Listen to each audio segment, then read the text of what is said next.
Wowza! The water heater is on full blast. Can you hear it? Probably not, but it bothers me anyway. Hey pals, how you doing? Ba-ding!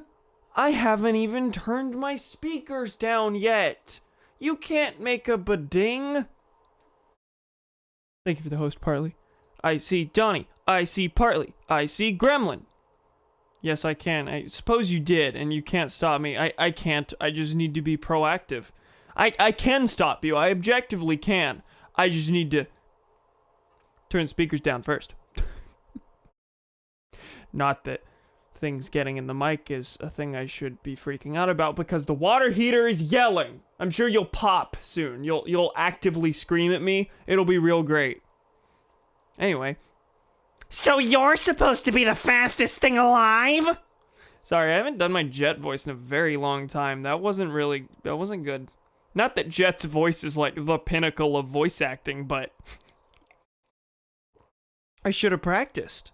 The dirt suits you so well. Just so you know, I woke up at 1 a.m. and have not had caffeine today, so I'm going through mega withdrawal right now, so apologies if I don't screech as often as is normal. Oh god, I'm sorry. I woke up at 1 p.m. because I stayed up till 3 a.m. last night. It was a bad decision. The face when talking to liberals about housing problems. Oh no. Oh no. I'm sure that's a good conversation. Liberals are like, yo, just pay the billionaires over market value so you can destroy their wasteful houses to build normal. What? I'm sorry?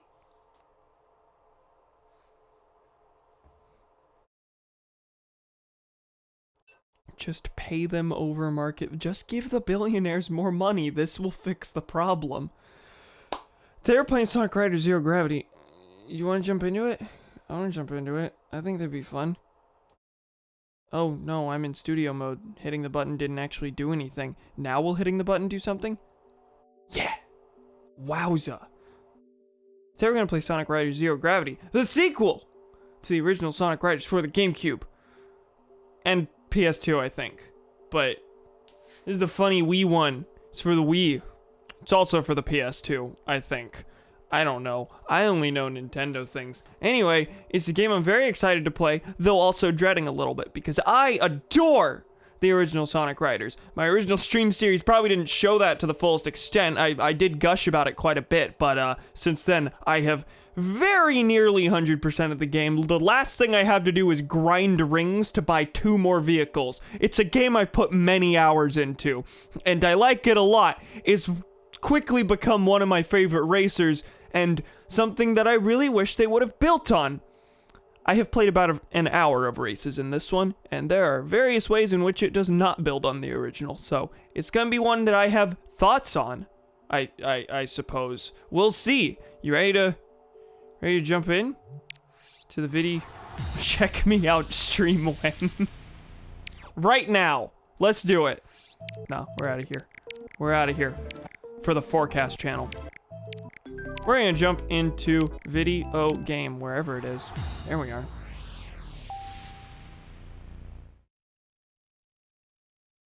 Everybody vote stream. Thankfully, this game lets you use a GameCube controller, so it's not gonna be too much of a culture shock between this and the original, because I can't imagine playing a Sonic Riders with motion controls. The original, at least, is a very fast-paced, very precise game in terms of its controls, or a game that demands you be very precise with its controls, and I cannot imagine doing a tilt-a-whirl for that, but, Sega. There is a, pre-title screen cutscene, so let's take a watch. Now, I think this is the intro to the... Let me know how the audio is, by the way. I think this is just the story intro. I don't know if it'll play, if the same cutscene will play once we start the story. Small tire. I do warn you, there will probably be many real-time fan dub reference from me on this one.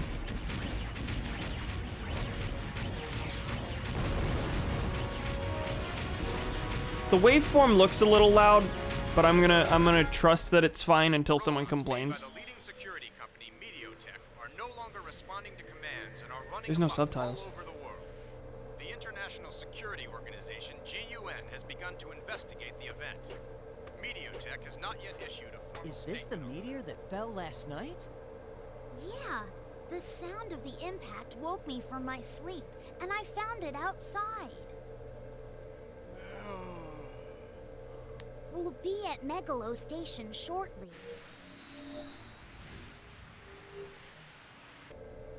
Tails' acting in this era wasn't the best, was it? Not that it was all the best, but...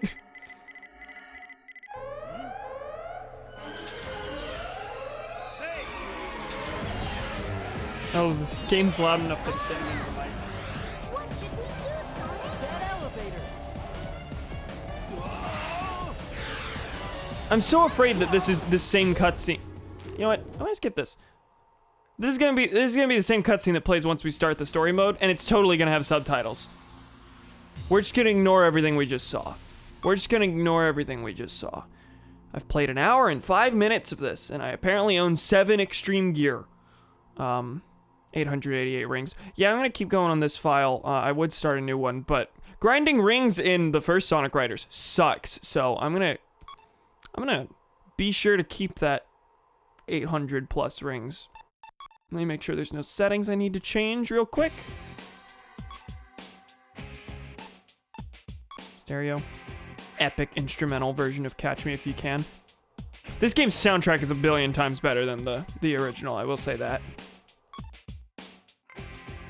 Did you know I'm in the process of digitizing some really old VHS tapes, and Game Capture HD's MP4 output makes it so fucking dark. Yeah, it's not the greatest. The original TS files look fine, but the MP4 output sucks. Oh, okay. I don't think I knew that.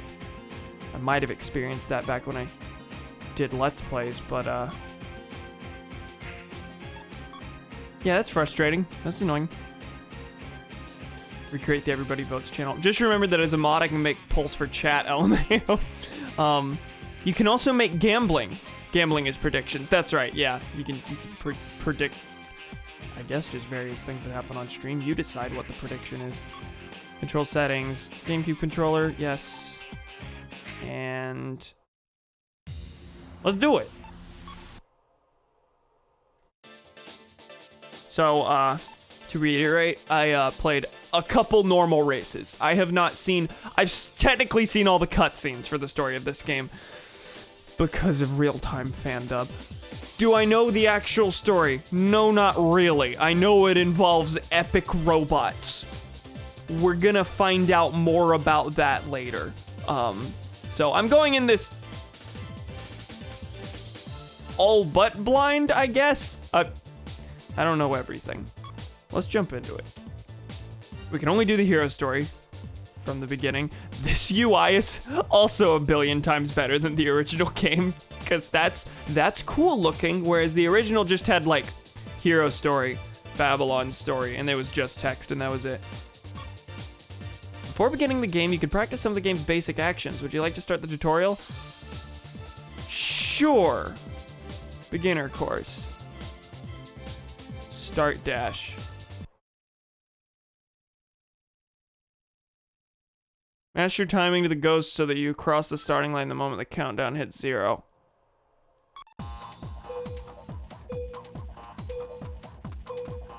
Okay, I know how this works. Sweet. Wow, I'm gonna quit this. We're out of this. Begin competition. Wait, perform a start dash within 0.5 sec. What is happening? This was a mistake. I think we should just start the game.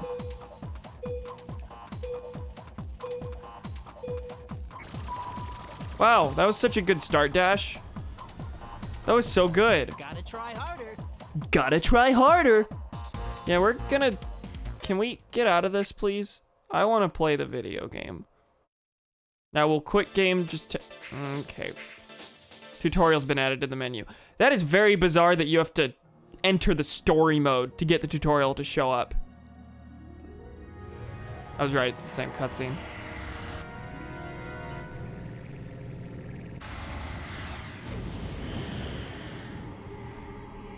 I don't love when games do that. When you wait on the title screen, it just plays cutscenes from the actual story of the game, because inevitably you're just gonna see the same thing multiple times. Like when I'm streaming, I try to let the opening video play first to experience that, and then it's just the same thing.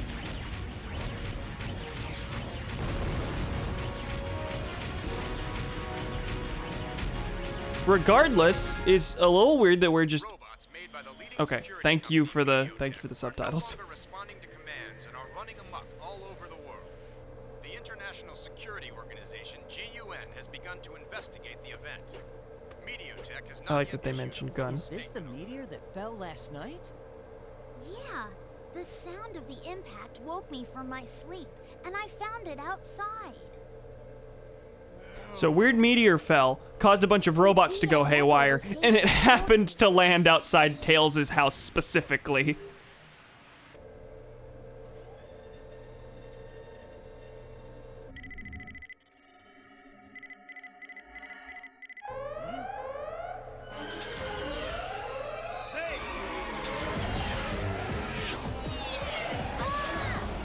GUN. That elevator!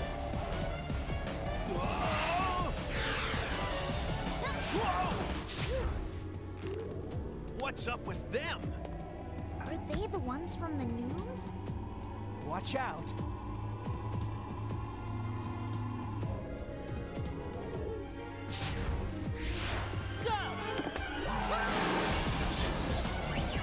This is a wild opening. Brace yourself! This voice acting, my god. Watch out!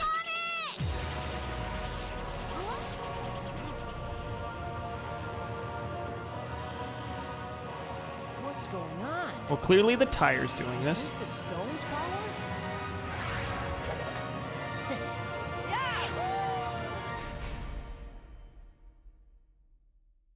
And then it just throws you into a race. Oh, it totally is. Oh, it totally is just throwing me into a race. So the big robot thing happened to occur on the day that Sonic and pals were just carrying around their extreme gear. If they weren't, this would have just been a normal Sonic game. Oh, it's doing this automatically. Okay. This is really easing me into it. You saw... In that case, that's a weird place for the tutorial to start. You saw how it was about, getting a head start by running backward and then going forward. That's...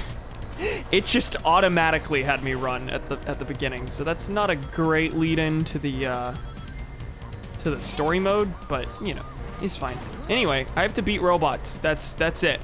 That's it. So, I guess there's probably not going to be a lot of time for me to talk about the big epic gameplay changes past this. So, for one, now each character has a bunch of various abilities, 3 to be specific, or upgrades that they can get, called gear changes, and those are enabled by you collecting rings. This I don't really have a problem with, except for the fact that it, sort of neuters the idea of the speed, fly, and power types. If you don't know, the characters are split in speed, power, and fly. And you can't get your actual ability specific to your type until you get a certain number of rings, which is kind of eh. That means for like the first third of the race, you won't be able to use your character's specific ability. Does Sonic have soaps in this game? I can't tell. He might. Probably not. But he definitely has different shoes, or looks like he has different shoes. Anyway, yeah, you've probably noticed by this point that if you know anything about the original Sonic Riders, this is a lot slower paced. So in the original Sonic Riders, you would have to do like super fine-tuned drifting to turn corners. Here, you literally slow down time to drift, which makes me wonder how multiplayer works in this. But yeah, you hit B. Everything crawls to a halt as you make your turn, and then the race continues. It's a little strange.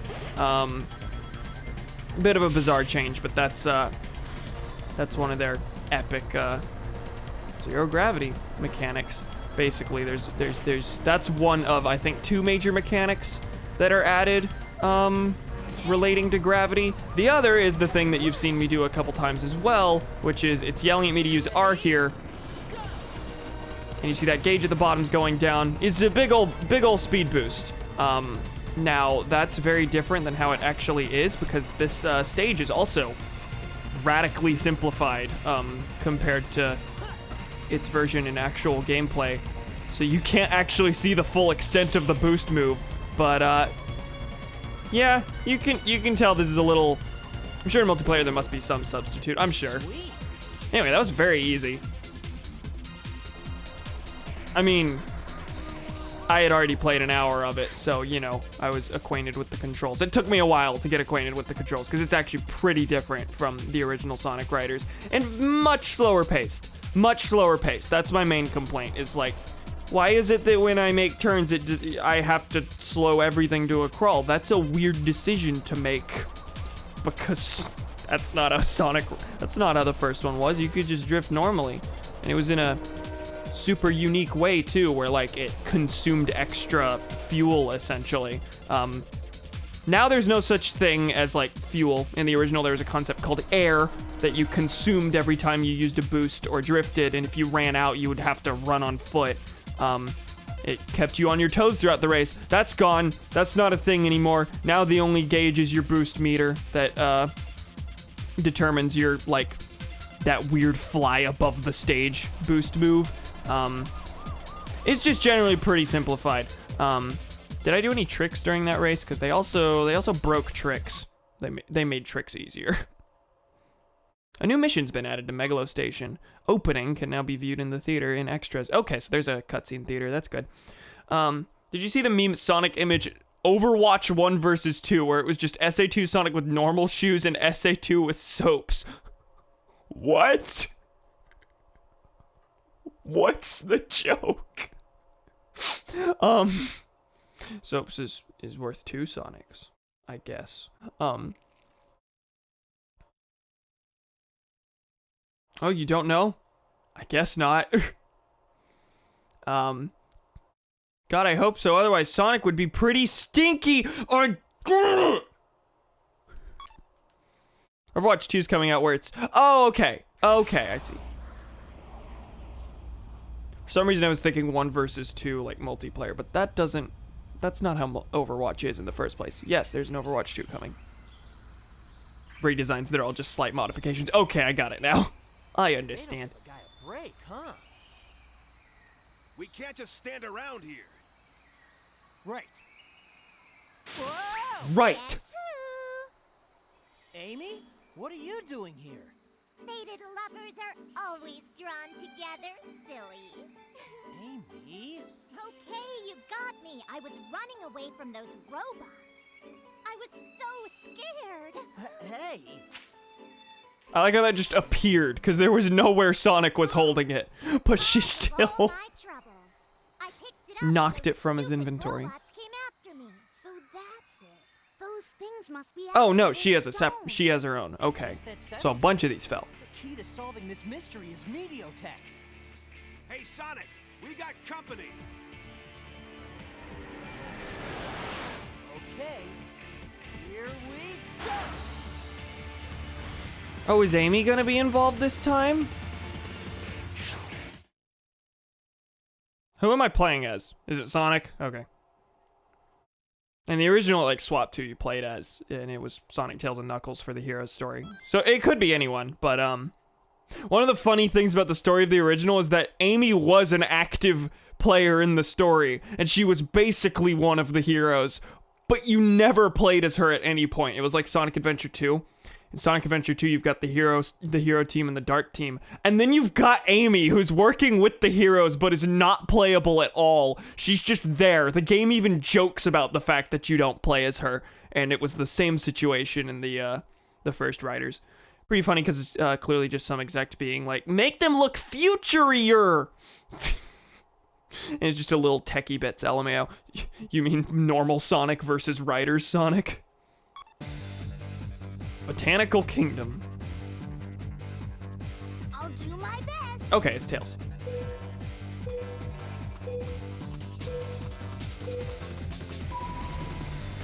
Make it an actual race for me this time. Yeah, I don't think they were ever a threat in the previous race, so we'll see how this one goes. Max speed up.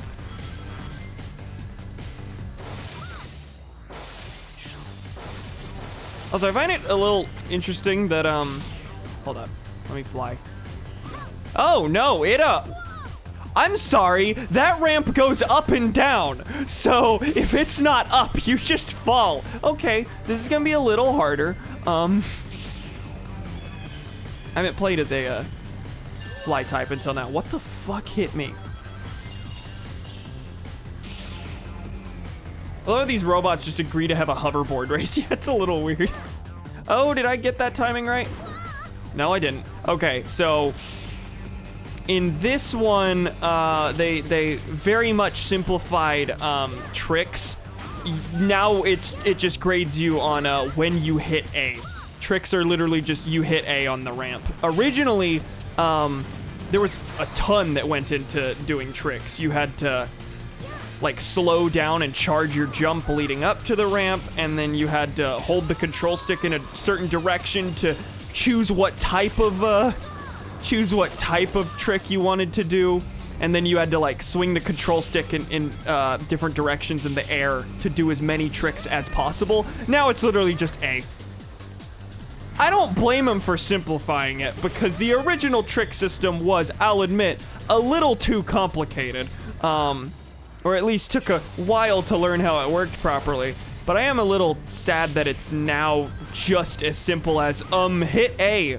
I'm sorry, how do these work? What the fuck? I jumped when I should have just let myself go on the ramp. You don't jump on the fly ramps. Okay, I think I'm gonna fail this one. I don't think I'm gonna succeed on this one. It's gonna be real sad.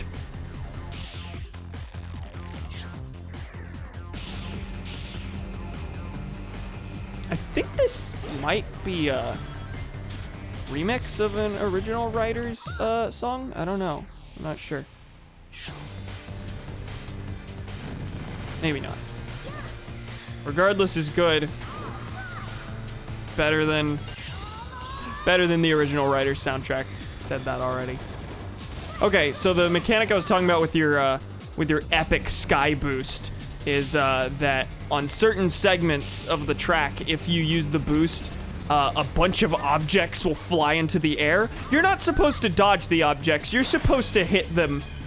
You're supposed to hit them and it speeds you up. I assume the tutorial tells you this, but it's marginally funny anyway. Okay, I might be able to save this. I also don't know if this actually wants me to get first place.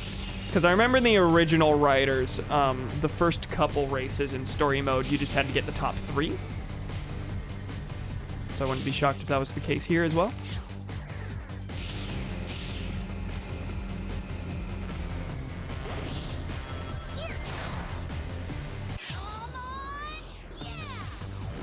Oh no, I just went into the wall. Oh, fucking Christ. I'm in first? How did I fall and then end up in first? Game actively going out of its way to save me when it saw how poorly I was doing. Okay, I won somehow.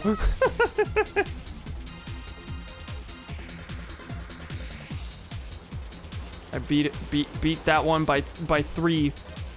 This is going to have the same problem as this already has the same problem as the original, where the first couple races you are just racing against generic robots. Except at least in the first one it was Eggman robots. Here it's like just drones, which is both more intriguing because you have no idea what their origin is, and also boring by comparison because it's just robots. You don't know anything about them, it's just robots.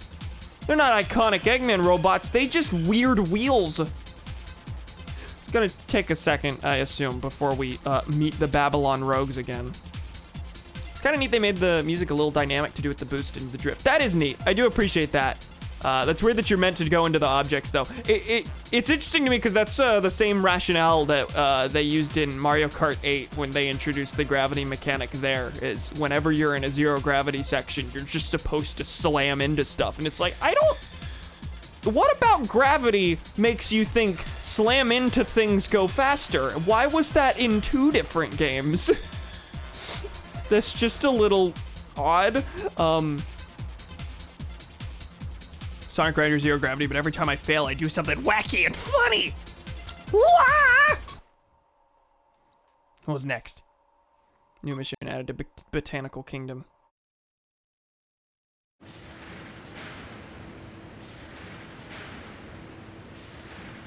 So we've made it to the factory. This is very low key so far. It's literally just, there are robots. Okay, this is where they're being made. Looks like we'll need to watch our step. There they are. Low key, one of the best Sonic songs, by the way. What?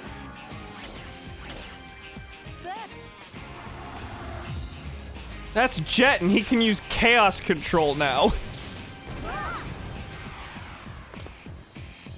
It's been a while, Sonic the Hedgehog.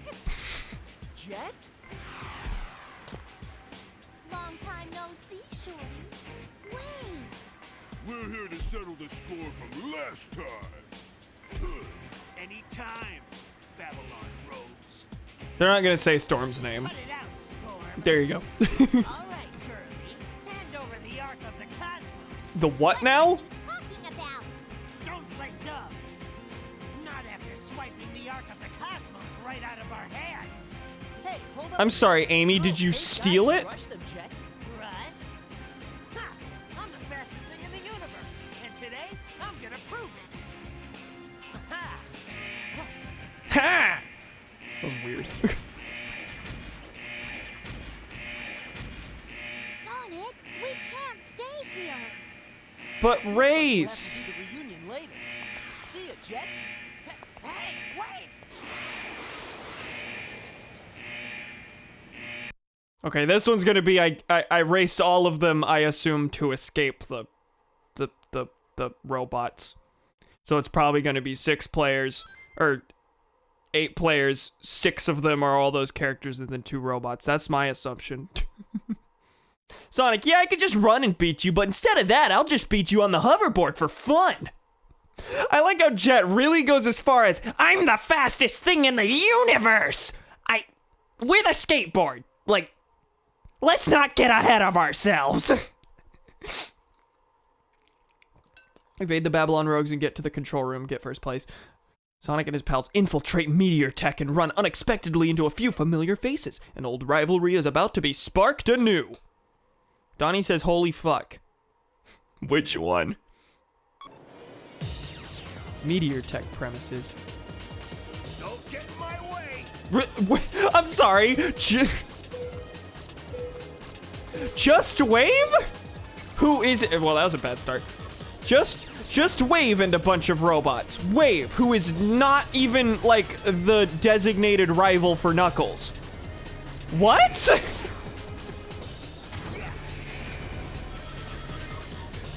I got an X rank on that, though. Apparently that was my perfectest jump yet. Okay, that turn sucks. This is an awful start. Truly terrible.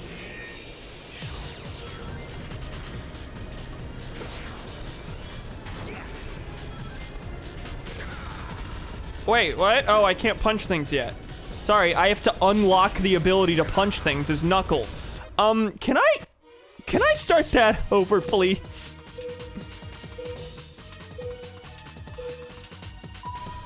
Okay, I almost ran face first into the thing again. Good job, Wave, on evading as many rings as you possibly could.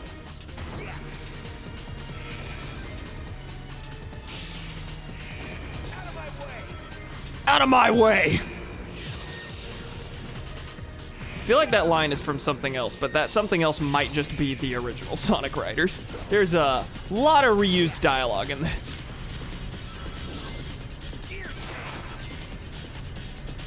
Why Wave? That's so bizarre! The original had some bizarre pairings as well. Like you never play as Amy in the hero story in the original, but one of them has Wave race against Amy because woman rivalry, I guess. And then in the Babylon story, they basically rope the final story into it. So the last race you do in the Babylon story, you play as Sonic after not playing as Sonic anywhere in this story. This is bad. Okay, and just before that, you would think it'd be this climactic race where you play as Jet. No, you play as Wave. So the last 2 of 6 races in the Babylon story, you do not play as Jet the Hawk. You play as Wave the Swallow and then Sonic. It was a little bizarre. This is continuing that trend. Nothing has to make sense. You know what? I should just be. I should be applauding it for. I should be applauding it for not doing the predictable Storm and Knuckles pairing, I guess. I don't know. Sonic leaving, then Jet rushing after him like, Hey, wait, Sonic the Hedgehog, we need to have our side plot. I also love how I think the only times he's said his name up to this point, he has exclusively called him his full name, his full Christian name, Sonic the Hedgehog.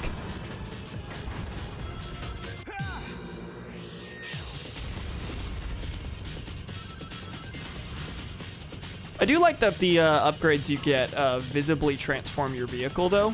That's pretty neat.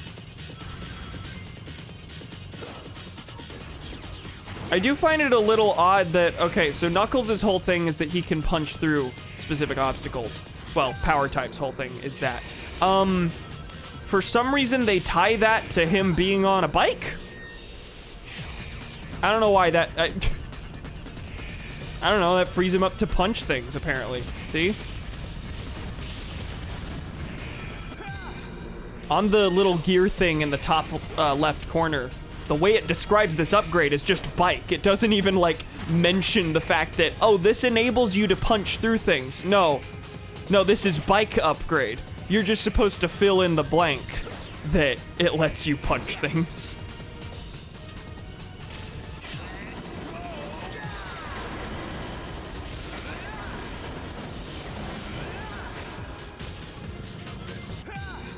I'm having fun. I'm liking this. Except for this part! There we go. That's happened twice now. I am liking this. But it definitely feels a lot more low-key compared to the original. Granted, I might be saying that largely because, you know, I'm playing this with knowledge of the original, as well as an hour of prior gameplay to make sure I have a handle on things. The original Sonic Riders, I spent like an hour on the first mission because I had no idea what I was doing, and that is a game that you really can't just throw yourself into, at least not in a public forum, because I had no fucking clue what I was doing, and that game has the highest learning curve on the planet. This doesn't, so I don't blame them for simplifying it. Absolutely probably a good move. That said, because I learned the original and got to really, really warmed up to and embraced all of its quirks and its high learning curve, it's sad to me that it's no longer as complex. That's so silly. When you're in boost mode, the speed counter's just like, fuck it, I don't know. I adore that. That's great. New mission added to Meteor Tech premises. Whee! You can use that power too? Pretty handy. Yeah, it's a bracelet. I think if you just wear the bracelet, you can use it. Or Sonic's just epic. Oh my god, it's him! Mother computer access denied. Why? Neither of you just raced. Yeah, that was such a weird... Racket, and now of all times. weird juxtaposition. Huh? Get gamered. What went flying? A human being. Ball to you. Eggman, what are you doing here? What do you mean? I own this company. Oh, okay, I didn't actually know that. So you're the ringleader behind I this suppose one I too, should have Eggman? assumed that. Ringleader? What the devil are you babbling about? Come on, cut the act. I'm talking about the global robot rampage. You must be joking. That's been quite a headache for me as well. Like we'll believe anything you say. Calm down. We go. Calm way back, down! don't we? I'll let you in on We something. go way back. Not even I know why they've gone amok. But they appear to be following a leader. A leader? Well, I guess for now we'll buy that Eggman isn't involved. So maybe that has nothing to do with the robots that attacked us. Tails really be like, maybe all the plot points are entirely unrelated and shit just So you're holding out on happens. us, Eggman. Spill everything you know, now! Oh my god, the audible knuckle cracking. Very well, I'll tell you. All robot activity within my facility is normally controlled by the mother computer. As the core of the Meteotech network, it was supposed to be the perfect computer. But as of a few days ago, I've been unable to control it remotely. The power unit within the mother computer is a stone identical to the one you're holding. According to my analysis, that stone can convert huge amounts of mass energy into other forms of energy and exudes a unique magnetic field. Huh? Shut up and listen. Huh?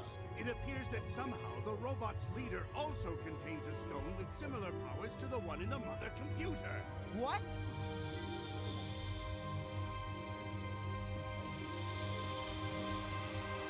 If my deductions are correct, the robot's leader is using the world's robots in an attempt to collect these strange stones from around the globe.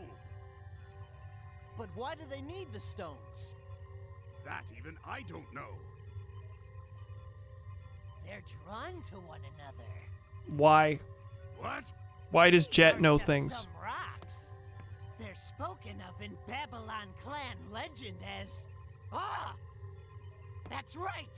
Girl! Give me back the Ark of the Cosmos! Girl! Amy's I hate gone. that. Storm's not here either. Sounds like we've got a fix on the robot leader's location. Satellite monitor on.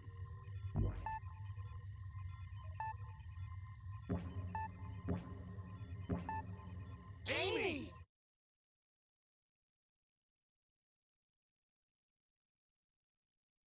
Get to Amy right away. Okay, I missed a ton of that, but They're spoken about in legend as girl.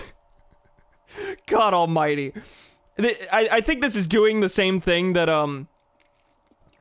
the original pretty clearly was going for, which is that you have to do the hero story first because it brings up a ton of questions. Like, we have no idea what's going on right now. None of that cutscene made sense. We just know robots. And then the Babylon story is partially dedicated to explaining those questions. That's a thing that I would say Adventure 2 kind of does as well. Like, in the hero stories of all these games, things just kind of happen. And then whenever you play the other one, it's like, oh, this ties it all together. I get it now.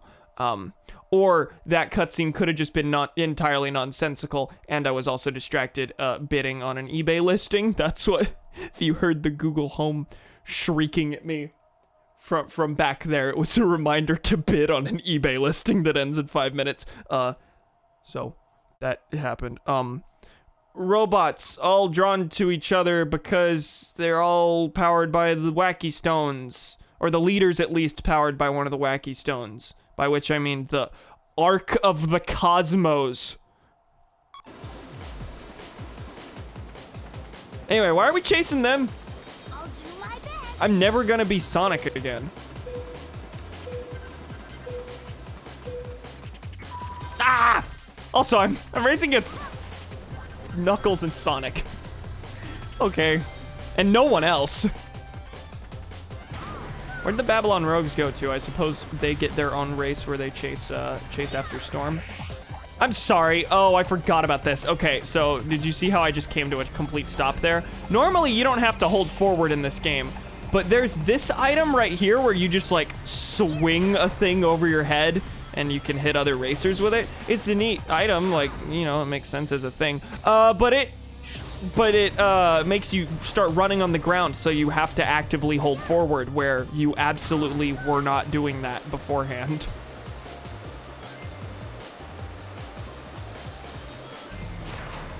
X is the highest. Basically it goes C, B, A, double A, S, double S, X. Does it make much sense? No.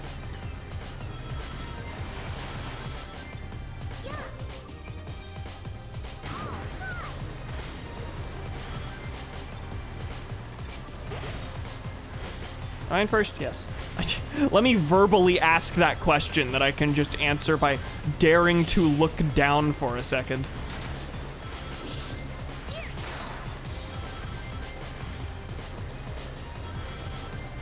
I like this song too. I'm not totally sure what determines when you get a gear change, because sometimes I get them super early in my ring count, and then sometimes, like, I have to get 60 to get everything. But back there, I think I was at 30. Maybe it's just every 10 you get a gear change, but I feel like that's too simple, and I would have been able to notice that immediately. Yes, you're in first. Thanks, guys. Thanks, fellas. Why does your ranking system have to be so whack? Yeah, it's the same in Riders.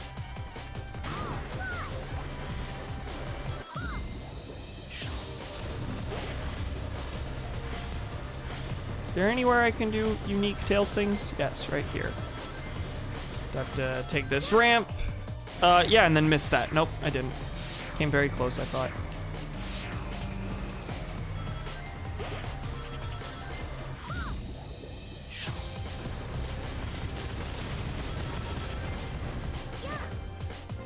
I think the reason I like this song, or I verbally was like, hey, I like this, is because occasionally there's just this one note that sounds like a very specific part of Catch Me If You Can. Which is probably entirely unintentional, but, you know. What the? Tails, what? Tails, what? Oh yeah, if you fall, you lose all your rings and therefore all your upgrades. I don't think, because you can't just, like, hit B to boost real fast, okay, that's another thing they took out from this. In the original Riders, you just could hit B and you would boost. It would consume air, but you would boost, and, you know, your whole race is about, conserving your air while also boosting and drifting everywhere you possibly can. But if you boost into someone else, you would punch them, and you would knock all their rings out of them. And it was, you know, a neat, fun thing. That's not a thing here anymore, because you can't just boost. It's your epic, like, zero gravity one where you fly over the stage. So, normally if you got hit by a punch in the original, you would lose all your rings and therefore lose all your upgrades. Here, you're much less likely, it seems, to lose your upgrades, because you only lose them by falling. Or possibly by getting hit by that weird, like, hammer throw, item that you saw earlier. I don't know. Anyway, that one was only against 2 other people. Haven't noticed much of a difficulty difference between these. You good? Took you long enough. She's not. What happened here? Don't ask me. First it comes flying at me full tilt, and then it just blows up. It blew up? Wait. It just blew up? What is it, Tails? Sorry, I need to think it through a little more first. Thanks. Hey, where's that meathead store? He grabbed something out of this robot and hightailed it out of here.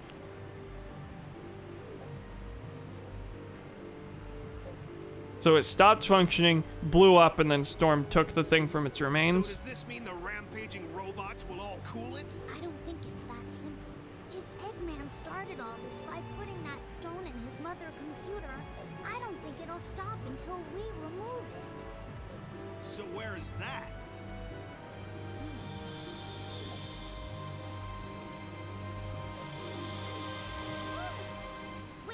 remember Storm saying something weird about the thing he took from that robot matching something they found someplace else.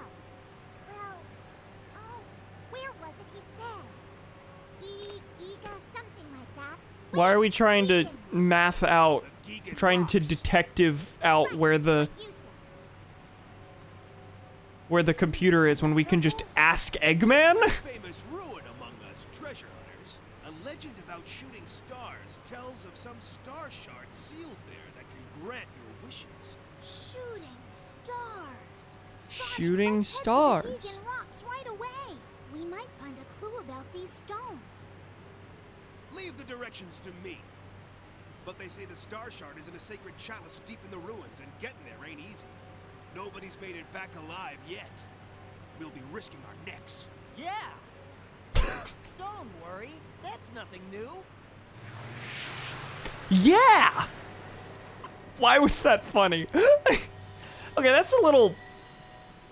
That seems a little weird to me. They were like, this won't stop until we take the stone out of Eggman's mother computer. Okay, let's go search some unrelated ancient ruins. What?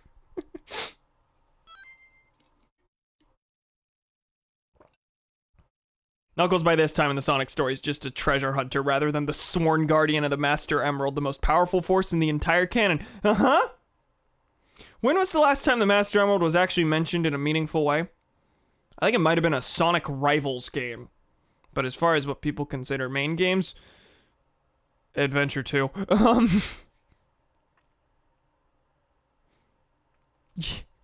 People, including me, are like, whatever happened to the Master Emerald? Why don't they mention that anymore?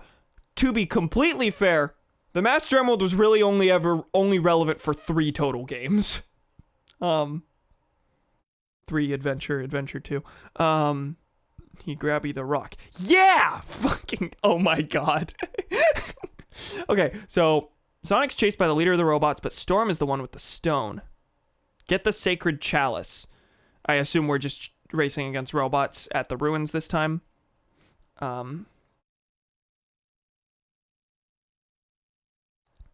This feels like it's moving along rather quickly. I know it's going to. I think the first one, the story was 6 total races. How many races have we done?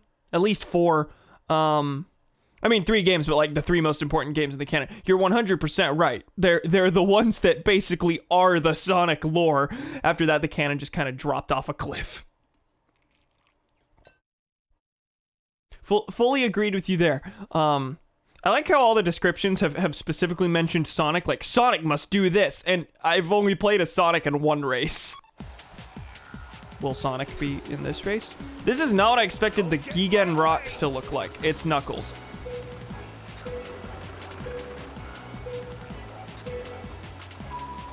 The timing on your head start is completely different from the first Riders, in case you're wondering why I keep fucking up that countdown at the beginning.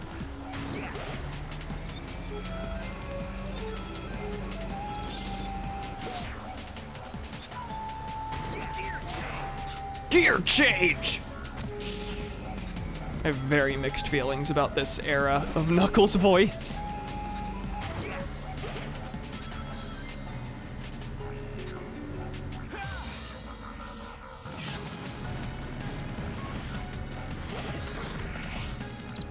Oh, I got punched. Oh, someone punched me. Wait, no, wait, I got an item that is me literally running and punching things. I see. Okay. So in that case, I'm gonna guess that earlier, item where I was swinging the thing was, unique to Tails, because that was his attack in the first Riders. But I just kind of assumed that was, an item of its own. But something tells me there's no item where Sonic zooms down the track punching people.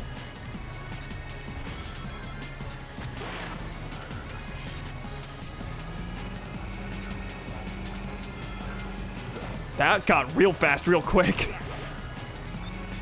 Wow, we have actual, like, big, steep hills. Big, steep slopes. I like this. None of the other stages have really had anything like that. The sense of speed has been rather subdued. Pretty consistently.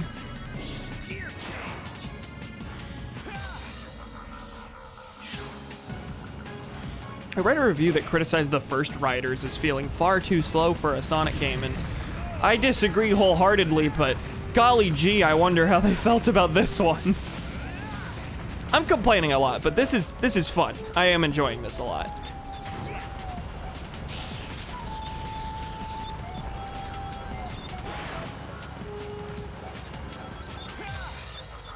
And I would assume it did well enough.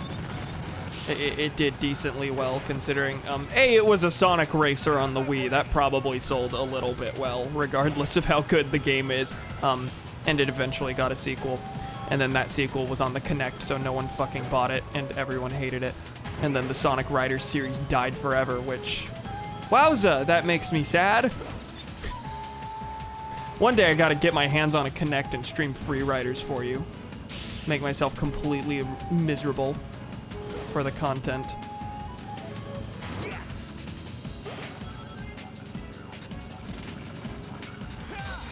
Free Riders also had like no budget, it seemed. So this game is far more this game has far more playable characters than like appear in the story. In the story, the active players are Team Sonic, Team Babylon, Amy, and then Eggman. But like Shadow and Rouge are in this game.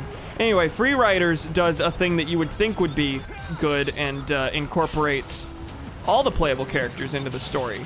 So like Vector shows up, Shadow shows up, but the story itself is extremely bare bones as a result, and it's basically just a bunch of teams enter a racing competition.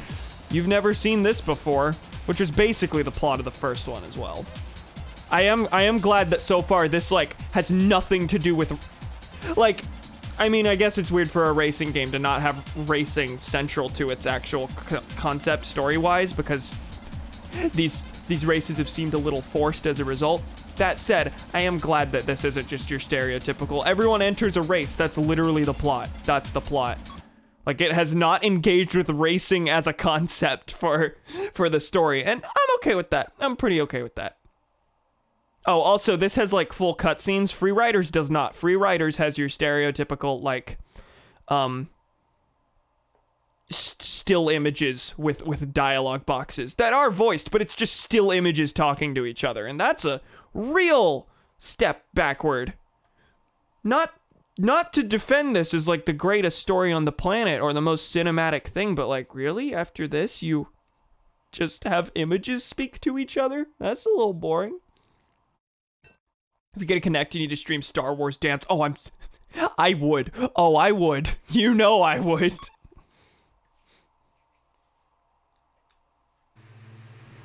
All right, so we made it to these ruins. Was there an earthquake in here?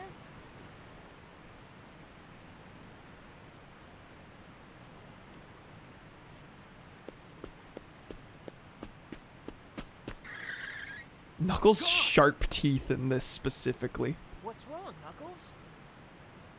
The legends They say the entertain Star me. Shard is supposed to be in this chalice. Did it roll off somewhere in the quake?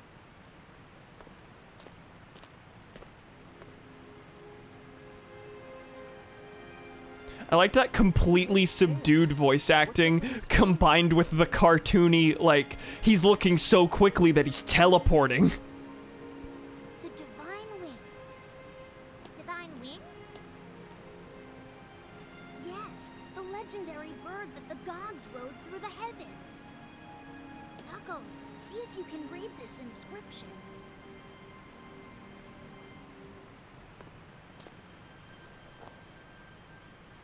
The divine wings, straddler of stars, lose their plumes to the dark and fall to the ground.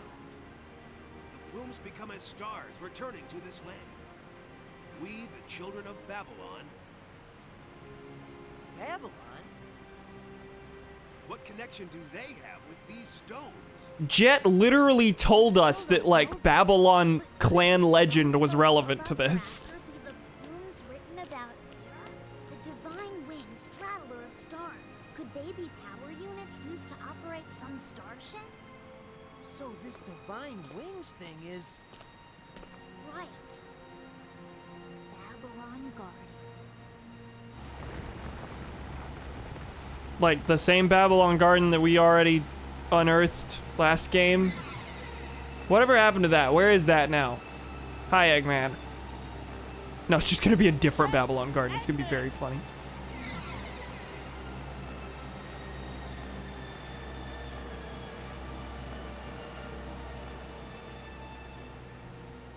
Knuckles, what does the rest of the inscription say? Huh? Oh, right. We, the children of Babylon, seal one star here and another within the Great Scar, formed The in Great heaven's Scar. fall, until the time of the divine wings rising. The Great Scar? Wait, there's more. Wait was not in the Great subtitles. Star, lying in the east among earth stained red by the dawn's light. Eggman and Jet were headed east. The Great Scar must be the crater formed when the meteorite struck ground. That must be where Eggman found the plume. This is all going way over my head. But it's fine. The mother computer Is probably waiting there too. All right. Why don't we know where the mother computer is? Just ask Eggman! I mean, now he's like, oh, okay. Huh? Now he was like flying to a place, so it looks like he's not totally on our side, but Where's Eggman?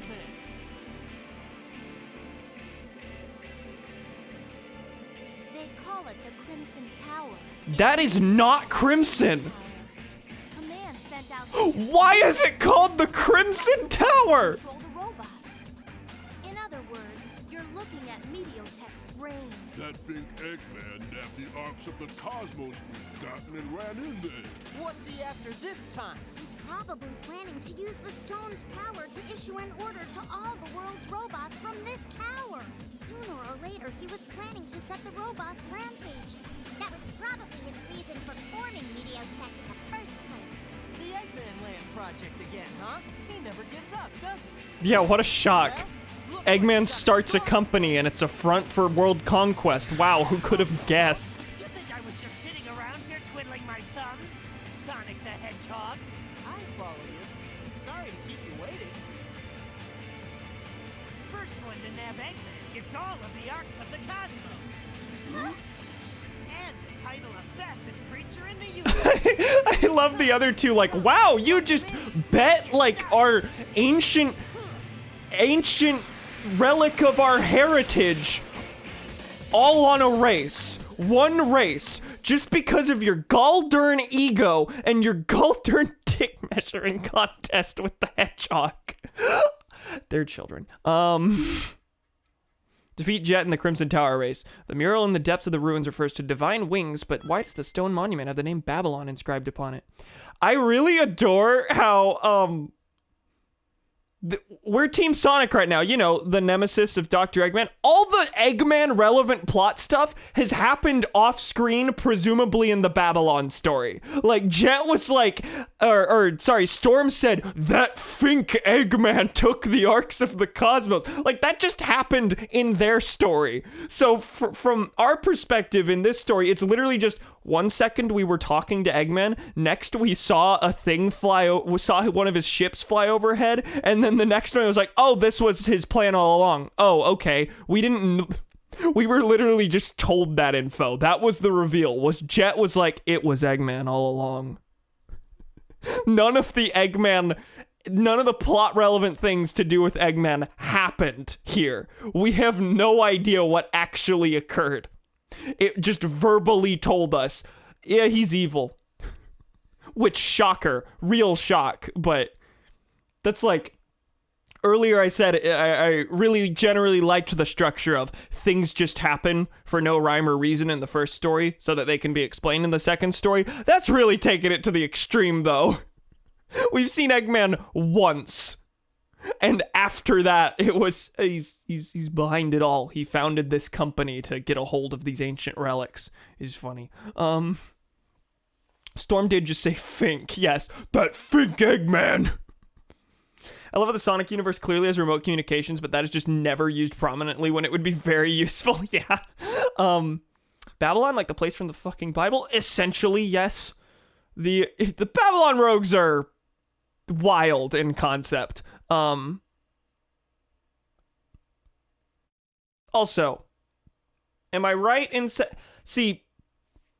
My assumption whenever watching the cutscenes without the actual dialogue was that the robots were specifically linked to the ancient Babylon civilization, like they had sealed like an army of robots as weapons or something. No, it seems that these are all just Eggman robots and they went crazy because of the Babylon stuff, which I guess I appreciate a little more than you know that genie civilization you learned about in the last one? Oh, they also have robots too.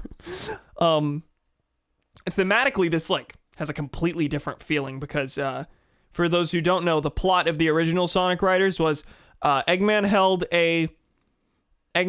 a racing competition where the winners would get all 7 of the Chaos Emeralds.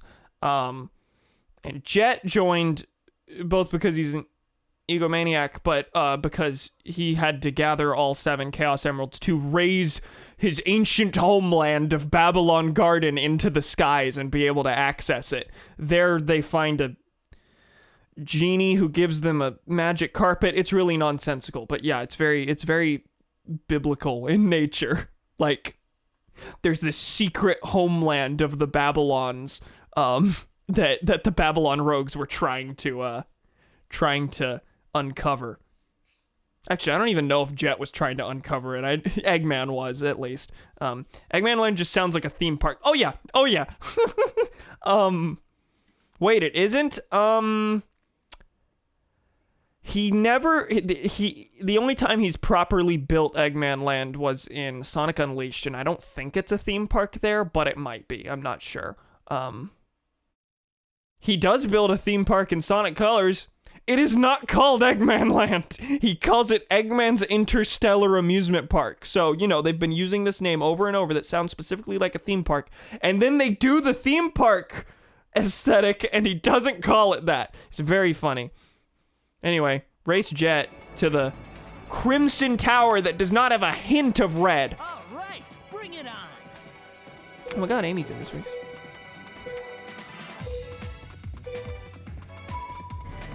Alright. Now, will this be the last, I feel like this will be the last race of the hero story.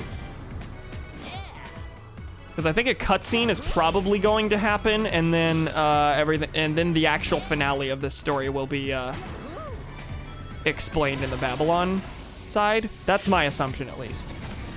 I fell.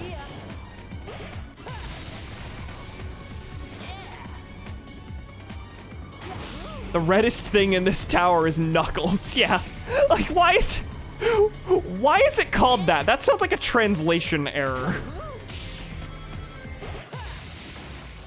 I kind of adore it, though. I kind of love that this is the Crimson Tower. There's not a lick of red. Not even slightly. Oh, you think that's stupid? Cry about it. We specifically named it this to piss you off.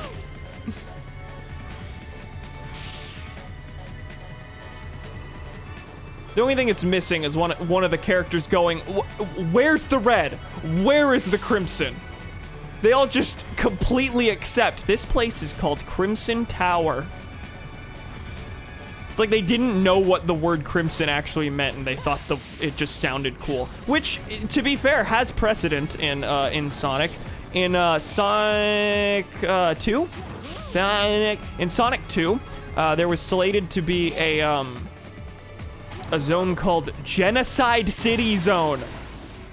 They just thought the word genocide sounded cool. They did not. It took them a bit to look up what it meant. This is a I think true story. It was eventually renamed Cyber City, I think, and then just wasn't used. But yeah, fucking Genocide City Zone. I cannot believe this. God, the turns are so tight here that even using your drift where you slow down time, half the time you go falling off anyway.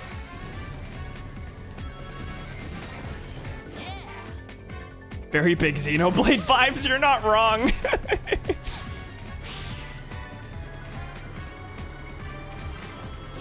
Listen, I like when Eggman gets a little more menacing. I don't know that I'd be totally on— oh, god damn it. Yeah, there's an item in this that actively fucks you over. It just attaches a giant cannonball to the back of your board to slow you down. Anyway, yeah, I like when Eggman gets a little more menacing, a little more evil than usual, but I don't know if I'd be down with, yeah, I exterminate populations. That's the thing I do. Nothing in the Sonic Wiki says anything about the name. Really? Did you look up Cyber City Zone? I wouldn't be shocked if that was later debunked, but I've definitely at least read in passing that that was a thing.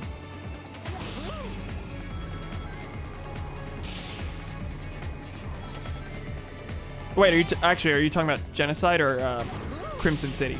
I mean for Crimson Tower. Okay, Crimson City. Fuck. No, I'm getting my wires crossed. Okay, no, that makes sense then. I mean, no, it doesn't make sense, but...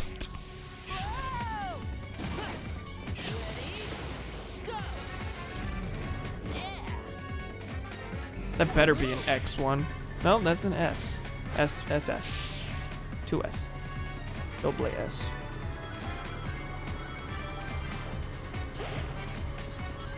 These races have been shockingly easy. I think in general, this, just due to the simplicity, this is a lot easier than the first riders. Like, barring a couple like serious fuck-ups on my part, usually if you're doing well, the other racers really aren't a threat. At least that's been what I've noticed. Hi, Eggman. The main villain, who could have guessed. This is just a thing we do now, is we run into Eggman with our skateboards. So this is the master unit. System error detected. All commands canceled.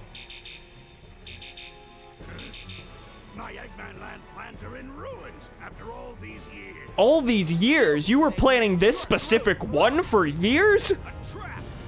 What have you done, Eggman? You have many, many Eggman Land plans. Babylon Garden. There's Babylon Garden. The Which is just here, I residents guess. of all 5 power units must have called it down. Then the legends were right.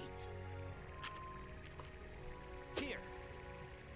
Hey, we haven't settled anything yet. Turning tail and running away, Sonic the Hedgehog. Running away? Who do you think I am? I'll be waiting. See you at the World Grand Prix. Was that the last cutscene? That was the That's the end of that story. What? What? I mean, I get it's gonna be wrapped up in Babylon, in the Babylon half, but that was...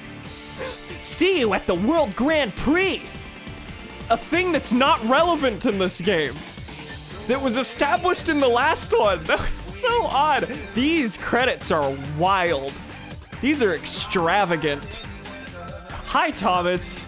We finished the hero story, but we're only an hour and 20 in. We're jumping into Babylon. This probably will end up being a one-off, actually. 1 hour and 20 minutes. Really, yeah. To be fair, if I were good at the first Sonic Riders, that's how long those stories would have been.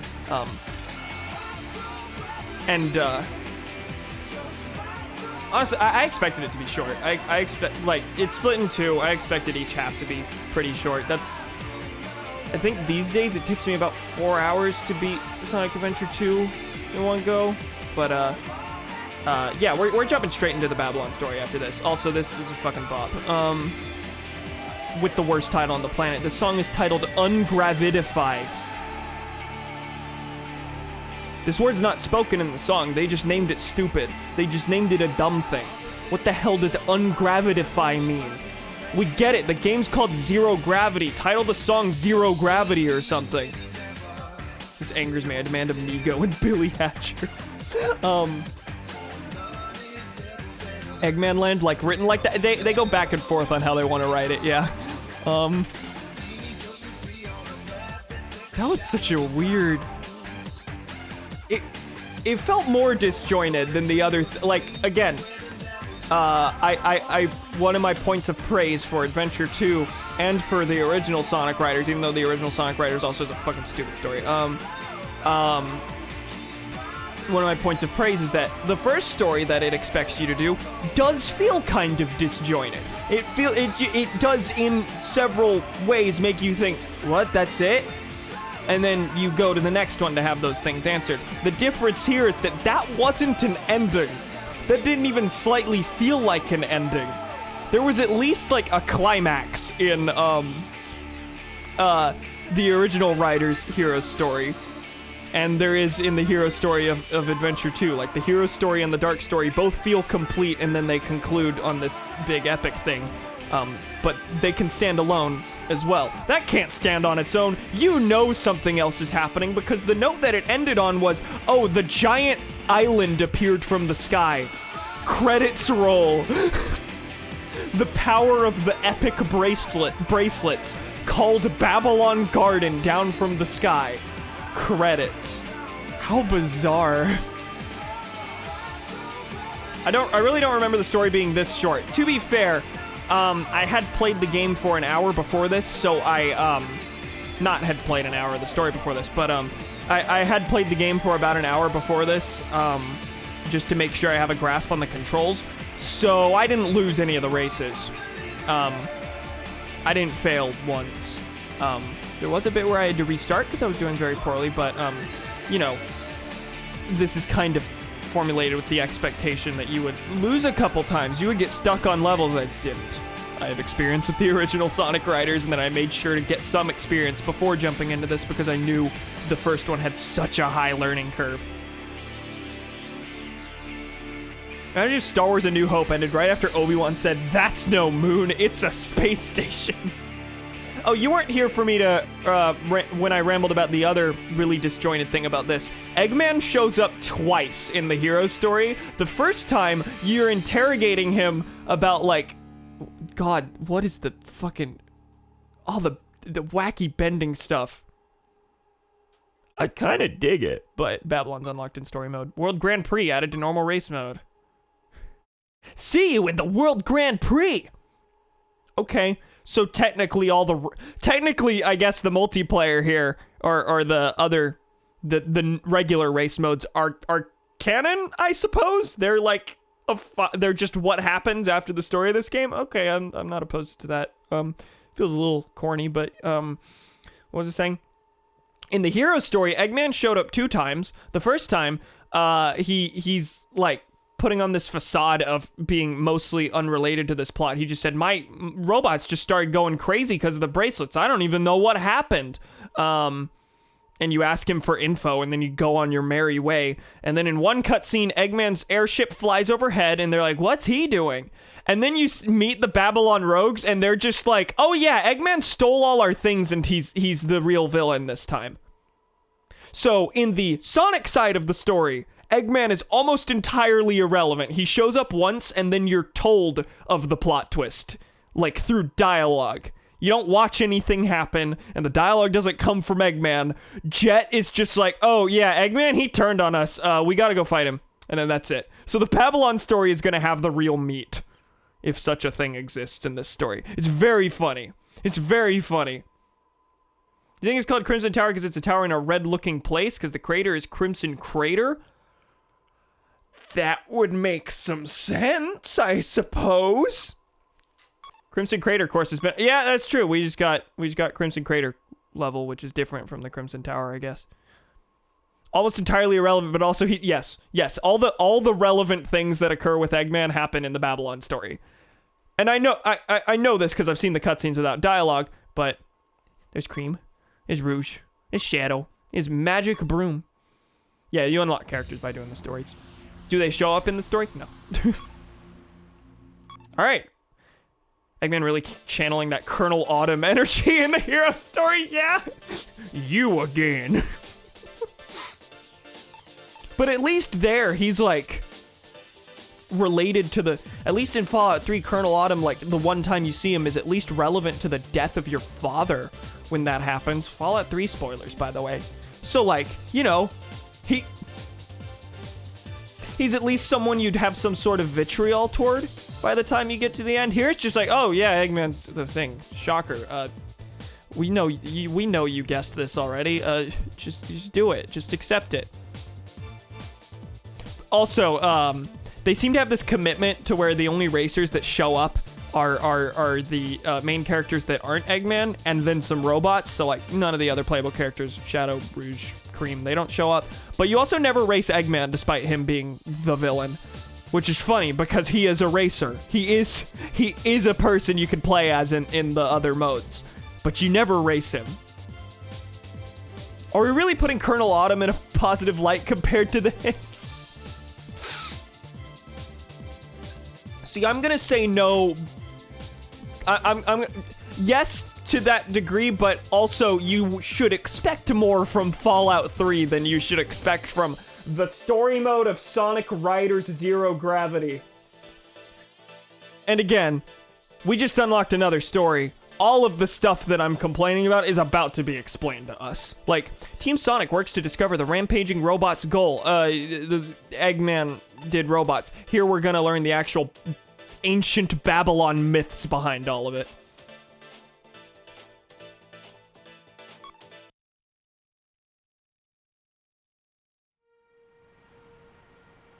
Here we are. In the first Riders, I did 2 streams, 1 for each story. But that was mainly because I sucked at it. It's kind of hard to suck at this, to be fair.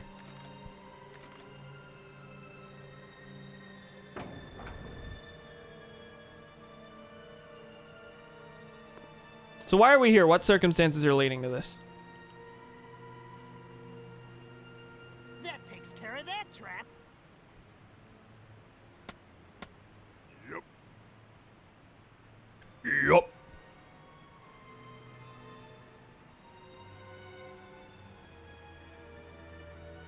So they're doing a funny Indiana Jones thing where they're trying to uncover ancient relics of their heritage.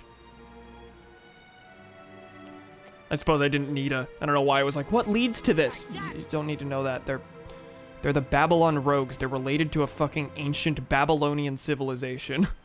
That's all the info you need. Look, a shooting star. Hey, what you doing there, Wave? Making a wish. They say if you make a wish before it disappears, it'll come true. Oh, the fucking aggression in her voice. Making a wish. Go up. Right, boss? Uh-oh. Mm. All right, Star. Give me the power to beat him.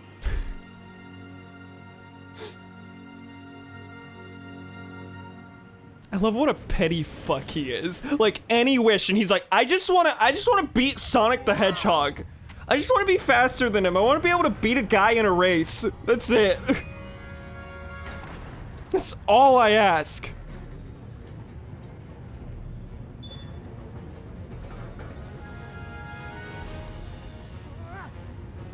No, the trap.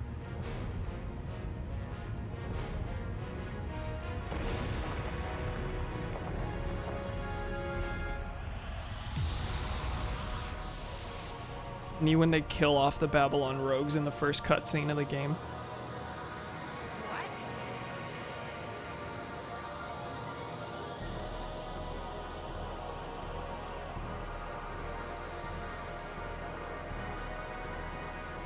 Looks like my wish came true already. He wasn't banking on the fact that Sonic would just find one of these bracelets randomly. I have epic gravity power. Now I can beat him. And the next time he sees Sonic, he's like, oh, I have one too. Like, if only, because that means no Sonic free riders. They should kill the Babylon rogues because then they wouldn't have made a third game in the franchise. No, disagree. They should have made a different third game of the franchise that wasn't Sonic Free Riders. I haven't even played it, and I'm pissed at that game for killing off the franchise, essentially. Anyway, what did you say?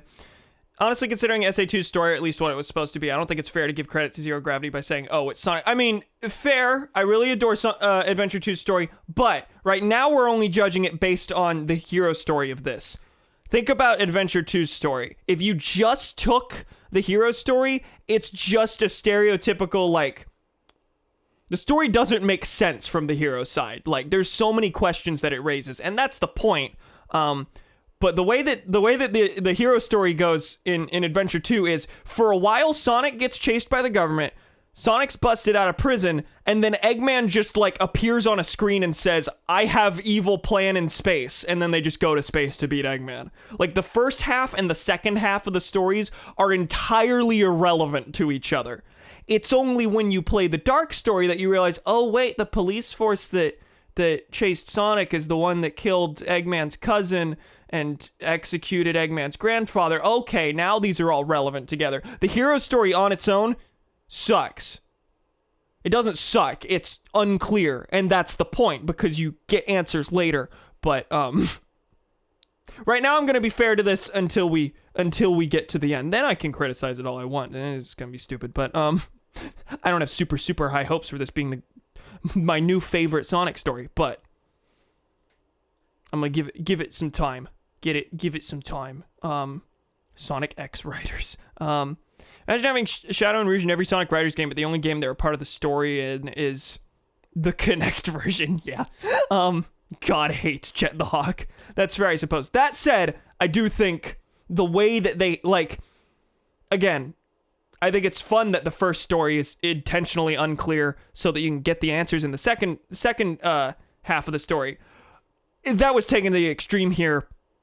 The extreme gear. That was taken to the extreme here in that, yeah, we saw Eggman once and then we're told he was the main villain. It's weird. That's weird that, like, Jet just shows up and is like, oh, Eggman betrayed us. He's entirely irrelevant to your story. That's weird. That's worthy of criticism. What is the Ark of the Cosmos that Jet found in the ruins? A new tale now begins to unfold. How much better do you think SA2 would have been if there was no hero or dark story and it was all just one chronological united story? Like the first level's Iron Gate, then it's City Escape. I mean, knowing the game as it is, that would have some fun little novelty. I do think the game is better for being split into the way it is. Because again, like, I'm gonna say it like 12 times during this stream now, I guess. I really like that the first like, playing from one half makes you ask a bunch of questions like, what the hell is the deal with, why is the government relevant to this? What? And then you play it from a different perspective, and then all of those questions are answered. I really like that. I think that has some really neat novelty, and it of course makes the final story feel that much more epic because it's like two different stories converging as opposed to just like one linear narrative. I don't think it would have been worse necessarily. Like, it's still the same story, but I do like the things that splitting it in two enables, I guess. I like the novelty of that. Anyway, let's actually start this Gigan device. Oh yeah, we start at the ruins here. No way I'm gonna lose. Which is neat. Oh, okay. The rogues are just leaving, I guess. This is just them escaping the trap, I suppose. Bye! That said, I have a time or two wanted to play a modded version of Adventure 2 where it is all one story, because I think that would be neat.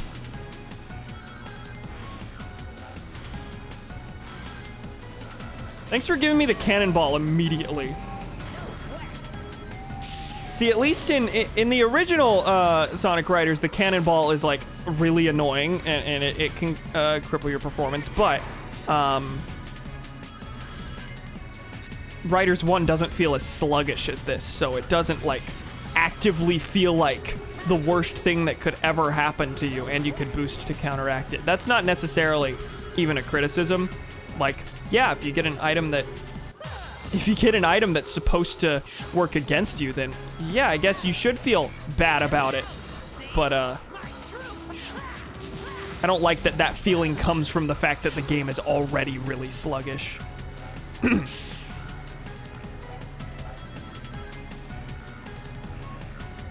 Because, like, still, I am having fun, but That doesn't change the fact that this does not feel as fast as it should. And I'm probably saying that because I, you know, have a ton of experience with the original, but this feels weirdly underwhelming. Also, yeah, in Free Riders, there's no cutscenes. It's just still images with voices, yeah. Which is awful. And it's the first game that the new voice cast from 2010 voiced. So it's everyone's first experience with those characters. And gonna be honest, Free Riders is some of the worst voice acting I've heard in the series. Like, I already have, like, this is true for any actor, for the most part, especially in Sonic, but, you know, an actor's first time with a character is, not going to be good. It will almost universally be bad, and then they'll eventually get good at the character. Yeah, I'm already not the biggest fan of Roger Craig Smith's Sonic voice, but golly gee is it bad in Free Riders. Jet also has a new voice actor, and it's the only time he's been voiced by anyone other than Jason Griffith, and it sounds terrible. But not in the... This is entirely just having an attachment to Jason Griffith's voices in Sonic, but it's, Jet's voice in Free Riders is not, like, endearingly bad. It's just bad.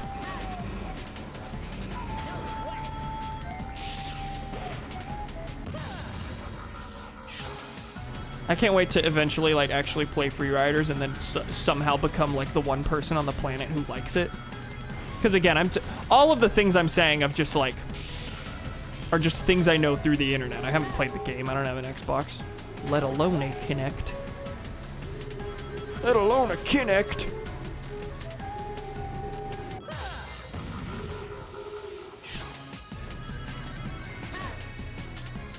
Yeah, the game's, the physics of this already feel sluggish compared to the original, and it's really not helped by the fact that the whole point of the drifting is that the reason you're able to make the turn is that you're slowing time to a crawl. Like,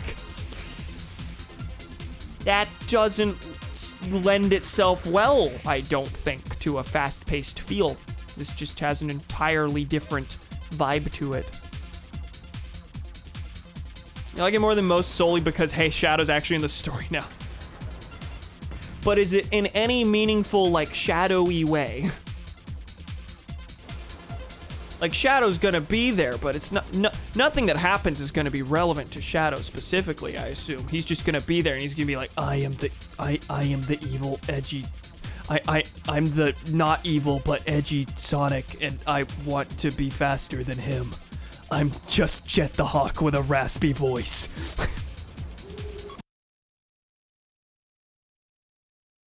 I find it, I had this thought earlier, I found it really funny that Jet's, like, sole, wish was, Please make me faster than Sonic. he's faster than Sonic, but, like, that is legitimately, that's, like, how they characterize Shadow now, which is really frustrating. The way Shadow's characterized now is, he just wants to beat Sonic. Shadow just wants to beat Sonic, and he wants to prove himself the cooler boy. No, you're characterizing him like Jet the Hawk. That's what you're doing. You made Shadow a darker Jet the Hawk. That's what you're doing. When it's Jet, like, that's the whole point. He's a petty 14-year-old, and that's his whole deal. I just fucking hate you. I just hate you. Why do I have to ride a skateboard to be as fast as you? And then you get on the skateboard and you're still faster than me. I can't handle this. That's not Shadow. That's not Shadow. Hi Jake, how you doing? Can't stay on the stream, but you are cool and have a fun stream. Oh, thanks. Thanks for showing up, saying hi. Hello. Appreciate it. But if they didn't do split stories, you wouldn't get cheesy 90s intro videos for each story. That's true. That's true. One of the best things in Adventure 2 is that whenever you beat one story, it plays a fucking really cheesy, like, 2000s action movie trailer for the other one. It's amazing. Cameron, holy shit, it's Shadow the Hedgehog. Shadow the Hedgehog. All right. We've done a lot of talking about largely unrelated things to the point that we've only done one mission in the Babylon story. Figured it out, What you got? As I suspected, the Ark of the Cosmos is an engine unit for the Babylon Garden, invented by our ancestors. Wait, you didn't know that? Then why were you grabbing it? Wait, why were you there to grab this thing if you didn't know it was made by your ancestors? But I think this stone's magnetic field is able to transmute a planet's mass energy and create a singularity to... Can the boring speech. What can this thing do for me? To put it simply, the stone can temporarily charge up gravity, then convert it to power Babylon Garden's warp drive. Sounds promising. So that power was gravity, huh? Yeah, gravity, which lets you slow down time. Scrolls say there are 5 arcs of the cosmos. One serves as the master unit, while the other 4 attract each other and serve under it. Okay, so if they attract each other, you should be able to make some kind of arc-finding radar. Get on it! Understood. But boss! It's nice to see Jet, like, actually give some orders. Because, like, he's the leader of this group, but he didn't, like, order anyone around in the first one. Once That's again, kind that of was the neat. scene from Megalo City Museum this morning, when a Mediotech security robot stole a meteorite on display. The robot is at large and is suspected to still be in the city area. That's an Ark of the Cosmos! Storm, set a course for Megalo God, Station. Roger that, boss. the genius writing where they find this... One another. Wait, okay, no, they acknowledged it. These things really do attract one another. Sorry, I forgot for a second that the whole point is that they attract each other. So, of course, when one person gets one, a bunch of other things related to the little bracelets is gonna happen. But if that wasn't a plot point, then it would be really funny that, like, he finds the thing and then they turn on the news for a second and it says another one of these things specifically that you have in your hand is somewhere else in the city. Same animation for the first Sonic Riders, Storm bursting in. Yeah, I do kind of like how that's like just a Storm staple. Wishes are eternal. Yeah, the last story one is great. One of my biggest pet peeves in games are if not every playable character's in the story. I agree if enough characters are in the story that it feels like the others are like a weird exception to the rule. Here, I'm fine with it because the story is relatively condensed and Riders has a ton of playable characters. I honestly appreciate that the story's condensed to focus on like 7 specific characters. I'm okay with that. I don't need Shadow to be relevant in the racing game story necessarily. If you're gonna introduce like a new faction to rival Team Sonic, then yeah, I'm okay with them not having a bunch of other characters distracting from that because I would like to get characterization on the new characters. So I'm okay with that. But I do understand. I do get it. Still salty about Wolf not having an actual role in Smash Bros. Brawl. Yeah, I agree with that. Specifically because there's like 40, 50 something characters in the game and then only 3 of them aren't relevant in the plot. Like, that's weird. Why are these 3 not relevant? But Sonic Riders has the 6 main characters and then Eggman and then Amy and then Shadow, Rouge, Cream, and then a bunch of third-party characters. I don't need Shadow, Rouge, and Cream to be relevant. Like, I'm fine with that. I'm fine with that omission. Strange Stone with the power of gravity was the engine unit of Babylon Garden. Get the Ark of the Cosmos back from the security robots. The last DLC fighter for Smash is Jet the Hawk. People have been clamoring for more Sonic rep for a while, myself included. I would fucking flip if the one that they fucking chose was Jet the Hawk. Flip in a good way, but also flip in a, really? Like, I would adore if that was the move they went with. People would be so pissed. People would be so pissed. Like you passed over Shadow for Jet. I would just laugh. I would just laugh. It also helps that I like Jet the Hawk, so, is Jet the Hawk a great character? No, but he's a petty little baby, and I love him for it. Sakurai seems to love pissing everyone off with their Smash picks, so, yeah. Yeah. Oh, we want Xenoblade 2 rep! It's not the main character of Xenoblade 2. Here's Pyra. Cue everyone yelling about anime sword fighter. Honestly, I think Sonic the Hedgehog would be relegated to the same post-game subspace people if he wasn't Sonic the Hedgehog. Yeah, it was a little... Yeah, that was a weird thing. For those who don't know, in the story mode of Super Smash Bros. Brawl, it incorporates all but 3 of the playable characters, and there's like 40 plus playable characters, so that's a lot of people. Sonic shows up in the last cutscene, and you can play as him against the final boss. That's it. He just appears. It's epic, but also very strange. Night Side Rush. I assume I'm Wave. No, I'm Storm this time. Okay. I don't actually know what was... I assume Jet ordered Storm to go find that Ark of the Cosmos in the city. That's probably what we're doing. Also, there was a text blurb that I read out loud and didn't process. I'm going to assume I'm correct. Sorry, what was A for? Because there was not a ramp there. Predict Eggman will be one of the upcoming characters, Doom Guy the other one. Yeah, those aren't out of the question. Those would be probably the 2 I'd be happiest about. I generally don't, like, invest myself in Smash picks. Like, I just don't want to expend energy on getting mad about who gets in and who doesn't, but... And by the same token, I don't expend energy on...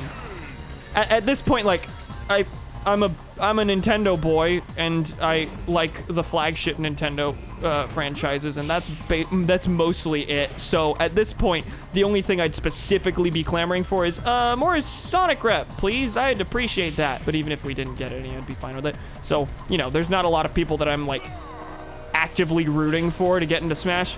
Eggman's kind of an exception. More Sonic rep in general, but like Eggman I think would be the most fitting. He'd be too big to be in Mech. I still think he should be Bowser Jr. clone. Colonel Autumn for Smash. I always forget that there is Fallout rep in Smash. That there is a Vault Boy Me costume.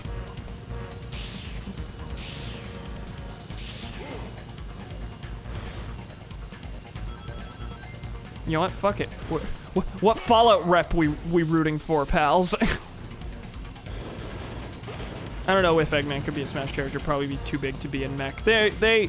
I'd be down for them adding Eggman as a Bowser Jr. Mech or Bowser Jr. Echo. Pyra Mithra honestly looks good. I am in agreement. Do we really need 25% of all characters being sword fighters? I totally understand the frustration there. It's a little oversaturated, but I don't complain about it a ton. People get real heated about this. I do think the main problem is Fire Emblem. Fire Emblem is, what, the 3rd most represented franchise? Something like that? Behind Mario and Pokemon? I think it's got more rep than Zelda, at least, I think. And that, to me, is kind of ridiculous, given the other franchises that I think deserve a little more rep. Why is there so much Fire Emblem? I'm happy for Fire Emblem, people. Like, get that bread, but, like, eh. Am I gonna be excited about a Fire Emblem rep being announced? No, and it's that any excitement I would have, oh, I'm happy for you, is absolutely dulled by the fact that there's a billion extras. Most characters in a single franchise, I think. 6 Zelda reps. And 3 of them are Link, yeah. By pure number, Zelda doesn't need more reps, but 3 Links, a little weird. Throw someone else in there, please.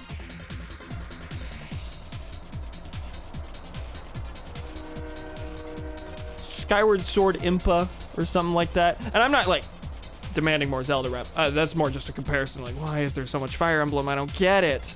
I know Fire Emblem saw like a resurgence in popularity, or a surge in popularity. I don't know how popular it was in the first place with Awakening, but I don't know. It just shocks me that there's so many. Mario's 9. Yeah.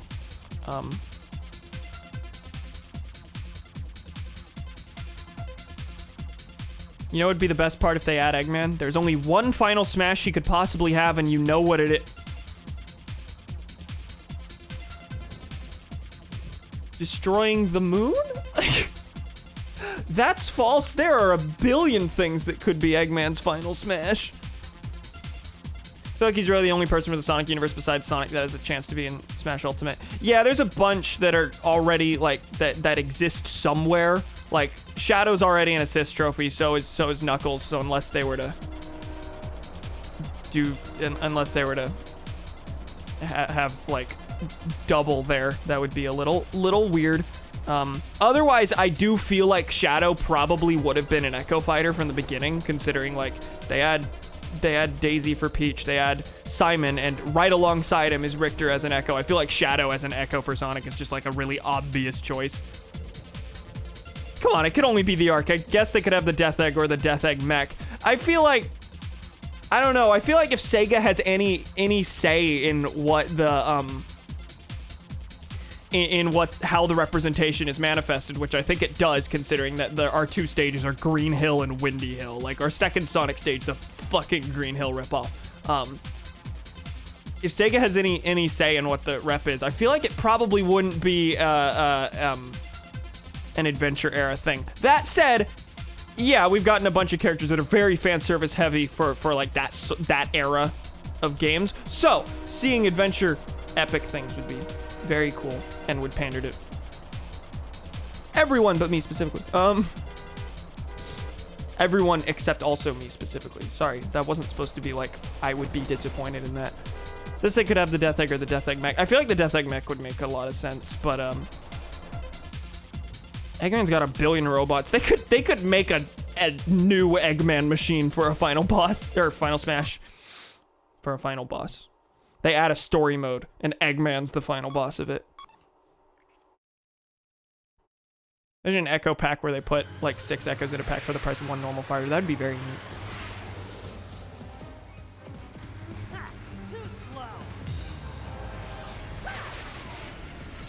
Get fucked. The story is already a billion times better than the hero story, gotta be honest. Seeing the Babylon Rogues fuck shit up and just like explore their history, like that's neat compared to there are robots, find what the what's going on? Team Sonic really had no idea what they were doing. Which again has its charm, because all the answers are getting answered, all the questions are being answered here, but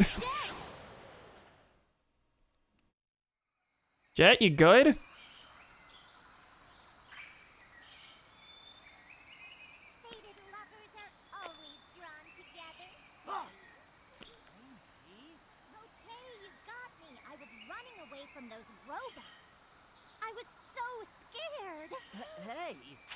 Hey! What's that? The cause of all my troubles. I picked it up and those stupid robots came after me. So that's it. Those things must be after this storm. Ah! The key to solving this mystery is Mediotech. You two. I heard them too. Let's circle on ahead of them and gather information. Just wait, Sonic the Hedgehog. You won't be calling yourself the world's fastest for long. He's rehearsing for when he says that nearly verbatim when he sees Sonic later. Reach destination before Sonic and friends to investigate robots and to ambush them to get the Arc from them. See, this is cooler. This is cooler. With the context of the hero story, of course. But this is cooler because the first one was just, what's this bracelet? Oh, Jet's got one of those too. That's fucking weird. We're like actively trying to collect these things, and you see that Team Sonic has one. It's like, what the fuck? Like that's agitated motorcycle noises. Jet, you're doing your agitated motorcycle impression again. I also like that since this was locked, you had to beat hero story first. They can write it specifically with it in mind that you've seen that before, like having them eavesdrop on the conversation, whereas the first time you saw it, you had no idea they were there listening. That's neat. That's a thing that's specifically enabled by the dual story and locking one of them. I do think, I would argue that Adventure 2's story probably would have landed better if, I mean, everyone played the hero story first anyway, probably because Sonic, but I feel like the story would have landed better if they locked the dark story behind hero. Of course, another thing is that here, whenever you lock one of the stories, you can make it harder than the other. Adventure 2's stories are roughly equal in difficulty because, like, they had to build it as if you were playing either one of them as your first one. Here you can have a smoother difficulty curve. So much rep that would be great as Echoes without needing to make an entire unique moveset. Yep, I agree with that. Mega Man getting more rep would be into that. Foreman Spike as Wario Echo. Fun fact, Foreman Spike was the second Mario antagonist after Donkey Kong, if you don't count Mario and Donkey Kong Jr. Oh, I count Mario in Donkey Kong Jr. You think I'm not going to go around telling people the second villain in Mario was Mario himself? Foreman Spike was from Wrecking Crew, right? Think so. I always feel like Kirby and Star Fox should get more rep, and there's a few characters you could pick for Kirby, but who would you add for Star Fox? Nah, I played Villain Story first, fun fact. Because Egg. I mean, fair. There's also, yeah, there's also something to be said, like, oh, this is the only one where you can, like, do villains first. I can be evil. Let me do evil, because that's cool, and you'd start with that. I mean, it also starts first chronologically, but I think the story would absolutely land better if it forced you to play the hero story first and, like, really notice what's going on here. Because if you play Dark Story first all the way through, then you play hero story, then the disjointed nature of the hero story just feels bad. It feels like this is worse than the other one. If you play it first, it spawns questions, and you gotta play the other one to get them answered. Sonic has shown up looking for the Ark of the Cosmos. The fates of both Sonic and Jet are intertwined by that mysterious stone. It is destiny that they cross paths 3 times, specifically, and then never outside of the spinoff. Where's Jet the Hawk in my mainline Sonic game? A thing that, like, 3 total people have ever asked for. Snowy Kingdom. You think you can win with that board? I don't know what she said. You think you could with that board?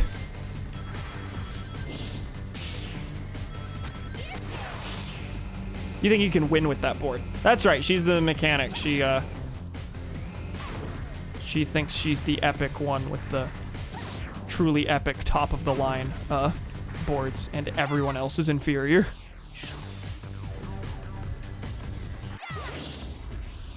I wish Storm was given a little more characterization than just Strongman, because, like, both Jet and Wave are specifically extremely egotistical, and for Storm, that really only manifests whenever he sees Knuckles. He's like, I'm gonna punch you!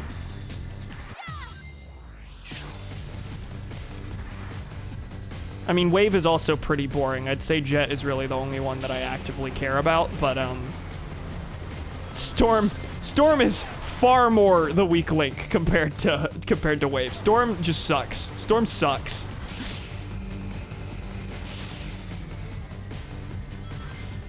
Granted, most of that disappointment is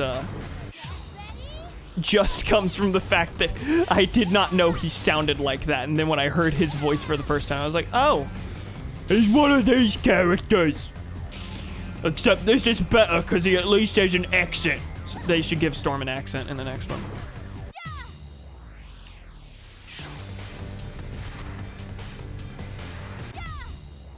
I have been in 8th for a bit.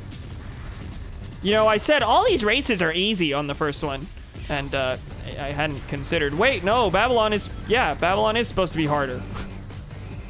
The Sonic story is the easy story.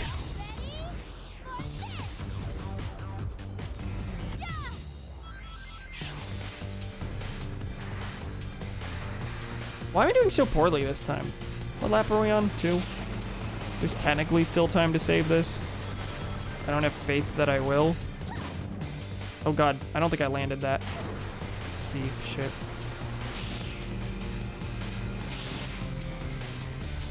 Where are we at? 2-hour mark. I imagine this will probably go a little bit over where it usually does, but that'll be fine. I do intend to complete both stories today.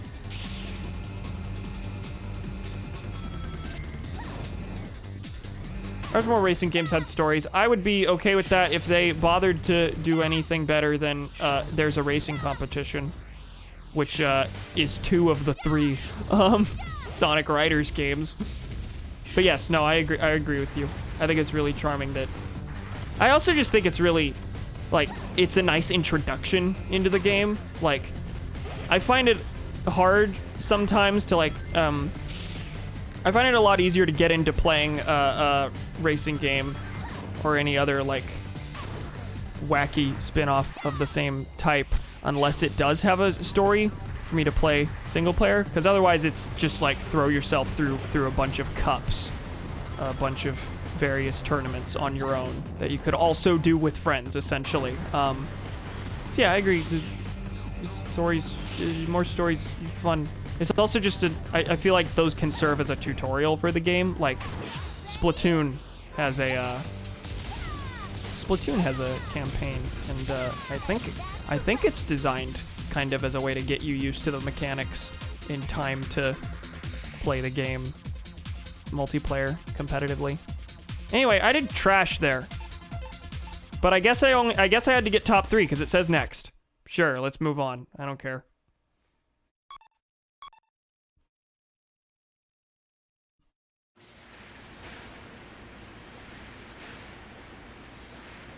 I assume that this cutscene's probably just gonna be identical to a T. Hey, fellas. Not quite to a T. Because we gotta start with these fellas.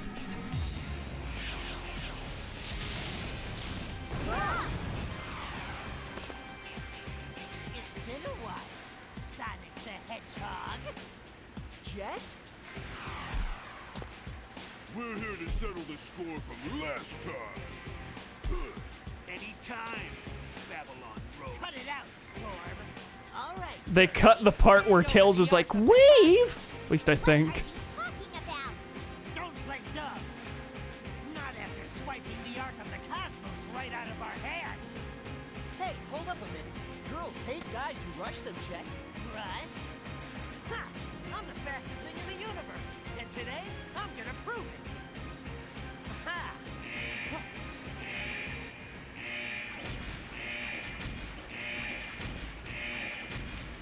Sonic, we can't stay here. Looks like we'll have to do the reunion later. See ya, Jet.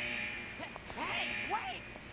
Whoops, can't let you pass until you hand over that stone, little lady. Hey, out of the way, buddy. I'll lose sight of Sonic. Wait! Storm got gamered. Oh, so is this race gonna be Storm against Amy? Trying to get the thing. Escape from Storm. Wait, excuse me? Escape from Storm. I play as Amy now. Do I play as Amy now? What? I don't know why that was Jet. Girls hate guys who rush them, Jet. Fucking love that line, and I have no idea why. I have no idea why you love it either. I have an idea for a Mario Kart one where it's a bankrupt businessman setting up a competition as one last hurrah. Then your character wins. It makes the tournament really popular. He tries to make you his golden goose, and he goes more and more insane as the story goes on until you eventually have to dismantle his destructive business empire. Very epic. I would love if Mario Kart had a story. I don't know how other people would react to that, but I know Team Sonic Racing has a story, and as far as I can tell, it's garbage. But I'm gonna take a break real quick. I can use the bathroom. I'm gonna be back in like 2 to 3 minutes. See you in a bit. Nintendo. Yeah, that is evil business empire. I'll get back to this. See you pals in a bit. That's the wrong screen. I'm not leaving.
Hey, back.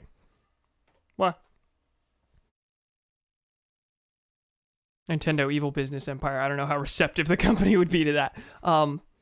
That's the wrong screen. I'm not oh, did it cut off? That's definitely because of the mic delay I have to do to compensate for the capture card. Yeah, I definitely muted it like the second I finished that sentence, so it cut off, I guess, like a second of it because it was delayed. That makes sense.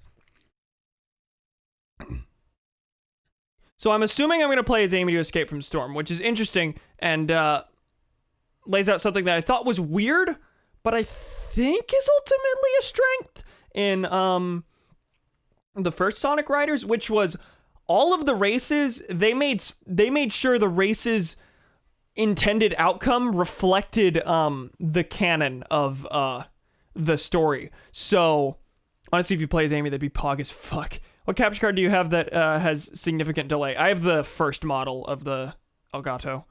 The one that can do composite without an adapter.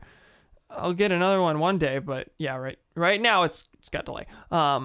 So one of the things in the original Sonic Riders was that the race's outcome always reflected what the canon of the story was. So there were many races where canonically Team Sonic won, the Team Sonic person won, like Tails beat Wave or whatever. So you wouldn't play those races in the Babylon story. They would just happen and you would assume, oh, they got fucked over. The only races that you do in the Babylon story are the ones where they win, which is interesting.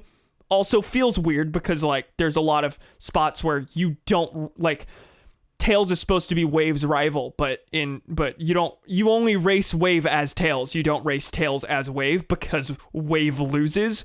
The only races that you play are the ones where the character you're playing as is supposed to win, which is interesting. What was I gonna say? Same thing I complained about at the start of the stream. What was I gonna say? Yeah, and there was also a shit in the Babylon story in Sonic Riders.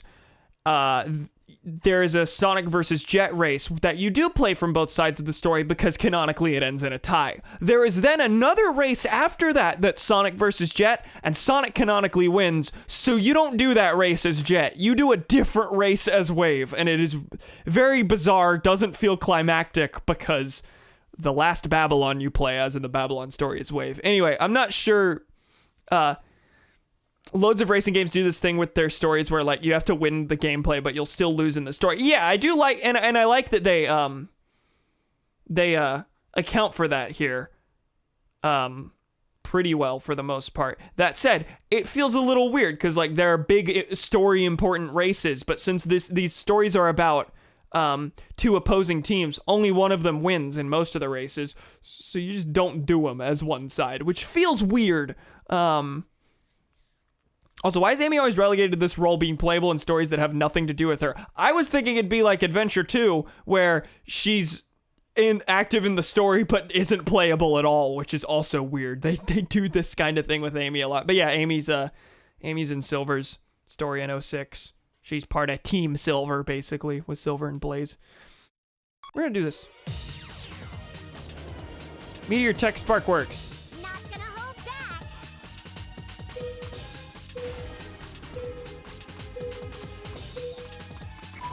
Oh, fuck! No! No! Bad start. Real bad start. Real bad start. Oh, because I don't have anything in my gauge, so I can't boost after drifting. Oh, is Amy a power character instead of a speed character? Or... no, her special item is just using her hammer. Anyway, I'd like to get to anyone and be able to hit them with it. Nope, not happening. Great! Bad start, bad start, bad start.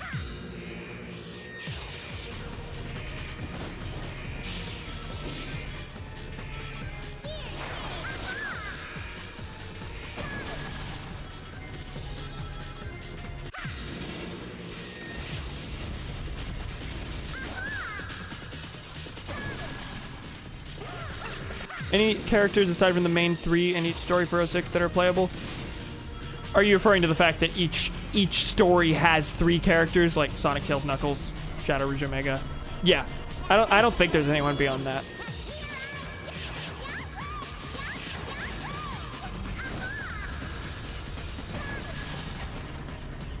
And that's 9 characters. That's a lot already. 06 really kind of cemented the, like this was, it was already a complaint a bunch of people had, but it really cemented the, get rid of Sonic's friends sort of mindset, because you're splitting your resources between too many things. So you never, you can't, you know, specifically refine one of them. Which, as much as I like Adventure 2, I think it's kind of a criticism that holds true. Sonic Smash Bros? Yes, I do. I don't remember things about it specifically, but I remember it existing. There were probably some... Back when I played it, there were probably Sonic characters in it that I didn't recognize. Don't you play Silver and Sonic Story, though? I think you do. There's, yeah, I think there are certain parts where, in one character's story, you'll play as a character from the other.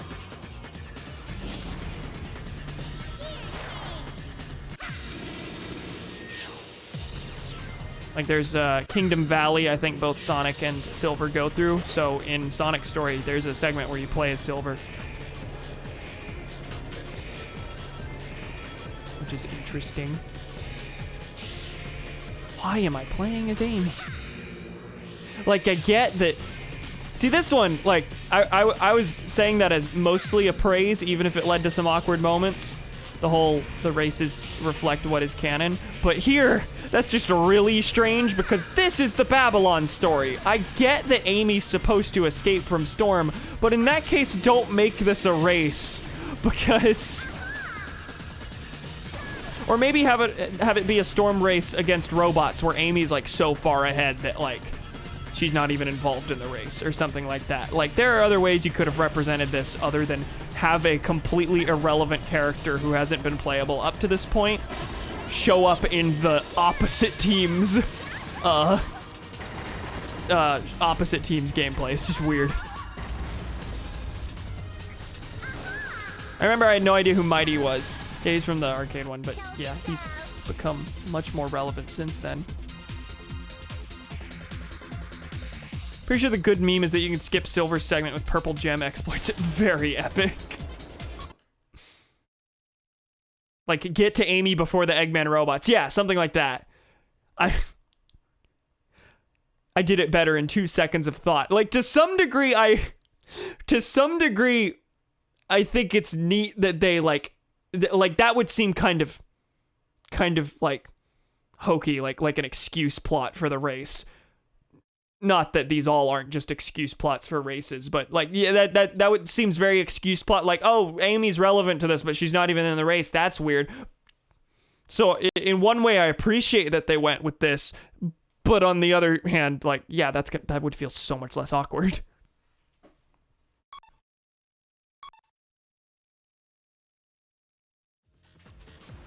Hi, Storm. Hold up!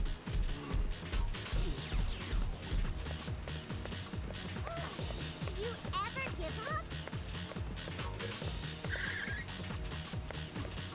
Fine, if you want it that bad. Oh yeah.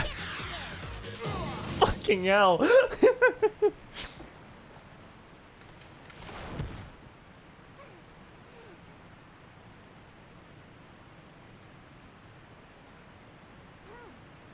the heck am I?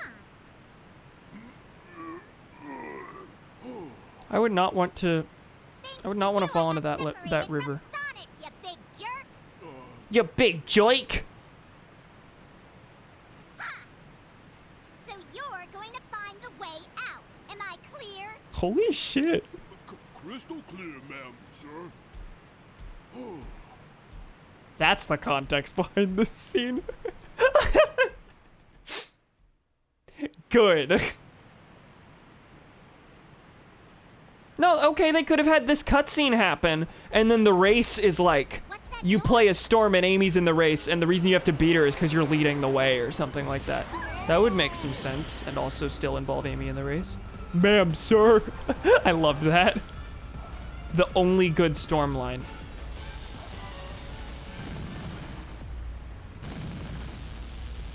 So that shit didn't like the bracelet.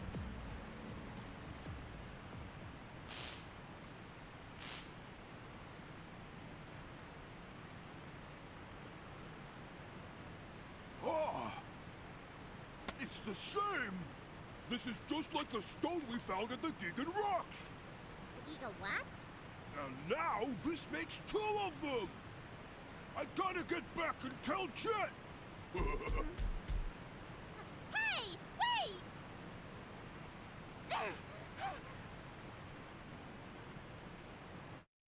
And then she's standing there and gets discovered by Team Sonic. Hurry to Jet! Is it luck or skill? Storm has managed to get his hands on 2 more of the stones somehow. Hurry and bring them back to Jet. Yeah, I got the one for Amy and then took it out of the robot. And then Jet has 1 and Sonic has 1, so that accounts for all 5. I remember Super Sonic and Super Shadow being entirely different characters. Oh, okay, I remember this. In the official strategy guide, there was a character hyped up as question, which suggested that, ooh, it's a really fun, interesting one. And it's just Tikal. I was excited as a kid because I thought it was like Eggman or something. Was that a falling tree sound effect when Storm fell over? I didn't notice that. I do really like the,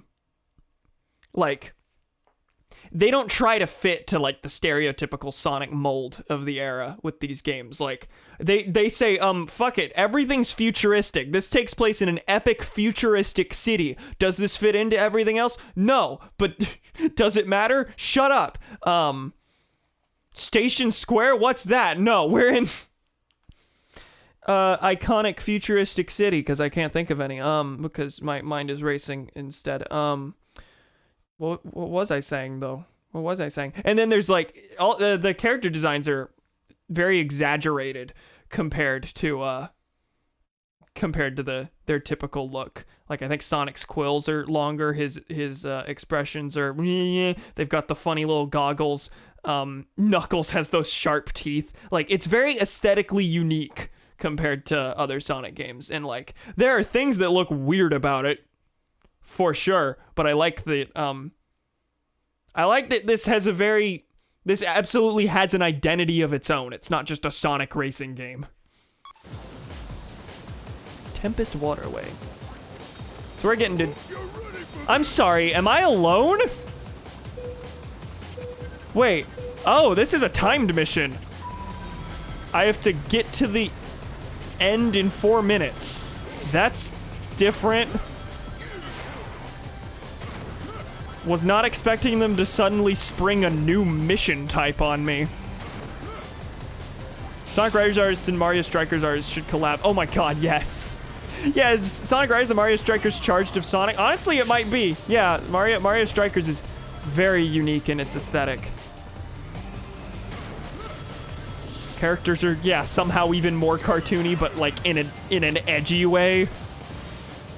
I need to play Mario Strikers. I'm sure it's probably expensive on the GameCube.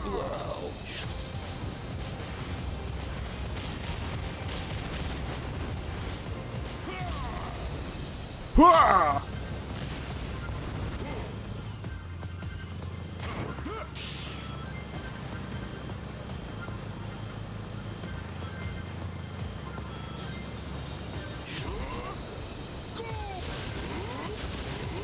This time limit better be strict, because otherwise this is literally just like do the thing 3 times. Actually, yeah, this is gonna be a problem. I'm only on lap 2, and we're already a minute and a half in. That might this might actually be difficult.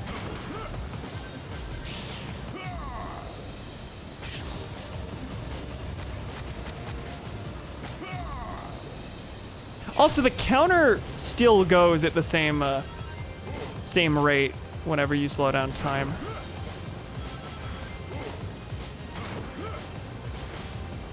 And of course you can't forget Waluigi.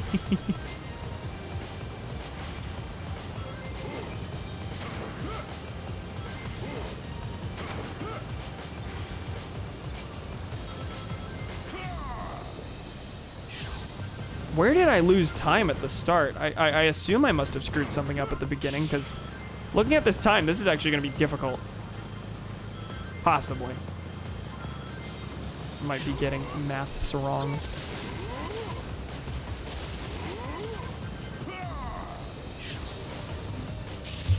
Oh, punch the microphone. Okay, I got a minute and a half for this one. That should be fine, I think. I started with 4. Yeah, we should be fine.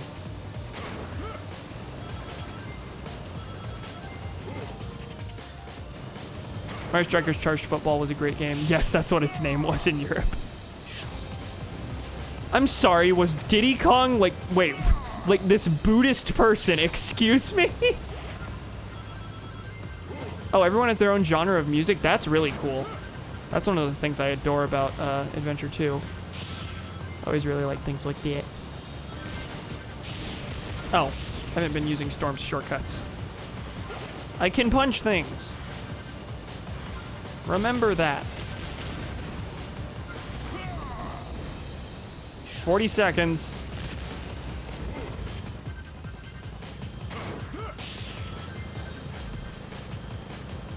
Yeah, should be fine.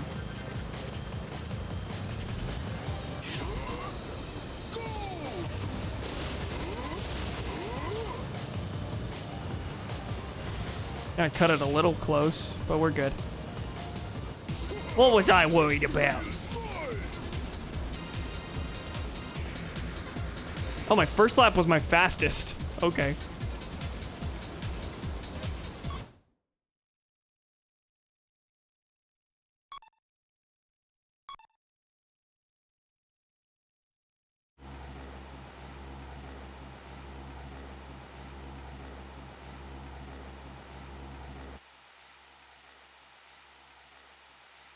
I like the pirate jet thing. Presumably that's an ancestor. What's taking Storm so long anyway? You're in the air. Sorry, boss. You're late. But I brought back something good.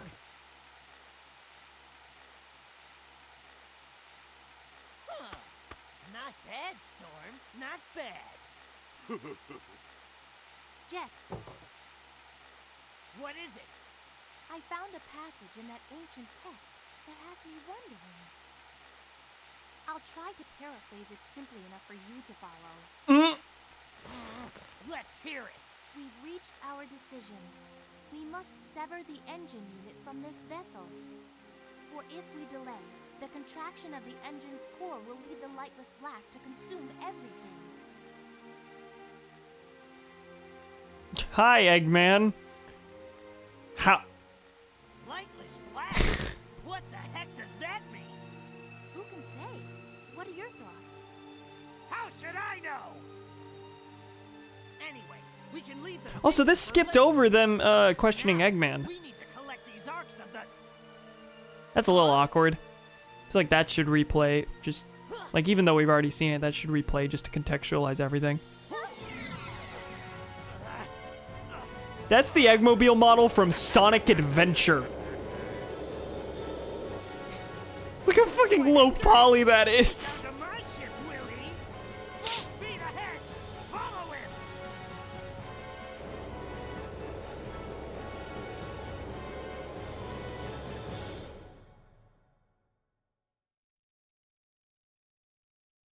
If you had to reuse a model, why that one? Ha! Took you long enough. Where's Eggman?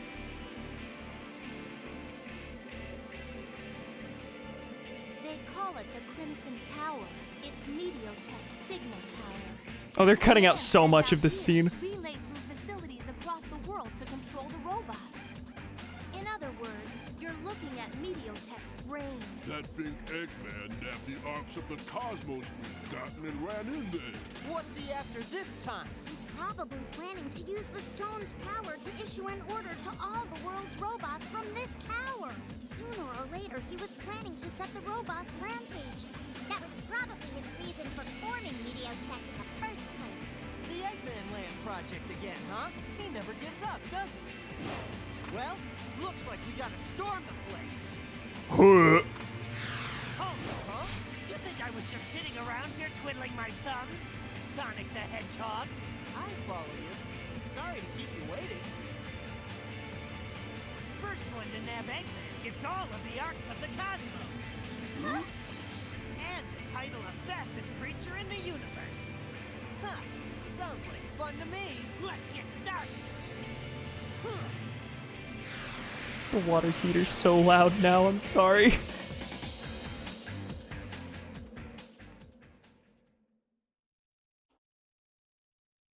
Defeat Sonic in the Crimson Tower. Oh my god! Oh my god! We can't hear it? Okay, good. It's over there. It sounds... It definitely sounds loud enough that it should be audible, but I'm glad you can't.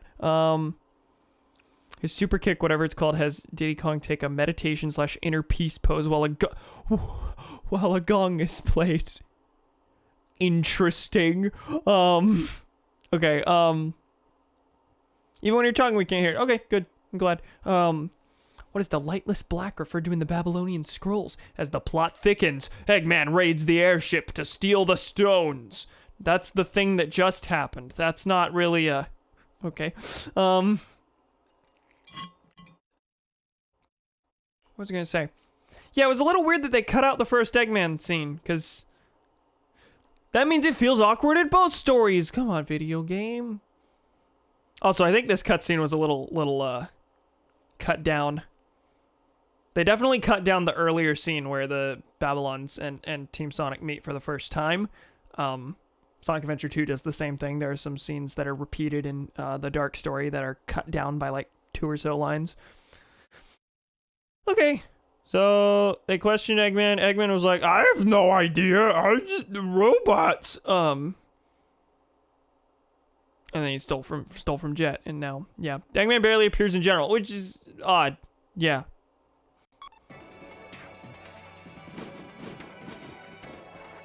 No way I'm gonna lose. I like how Jet is the only one who wears his epic goggles in the race. For everyone else, it is just aesthetic. I'm the only one dedicated to the craft. Put your fucking goggles on, Hedgehog.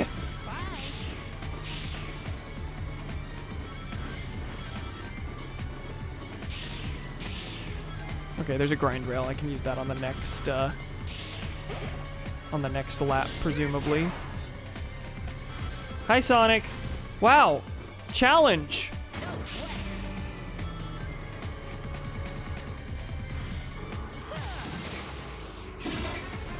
So, this corresponds to the final one of Sonic's story. I think I had to beat Jet here. I'm in 4th. They ramped it up.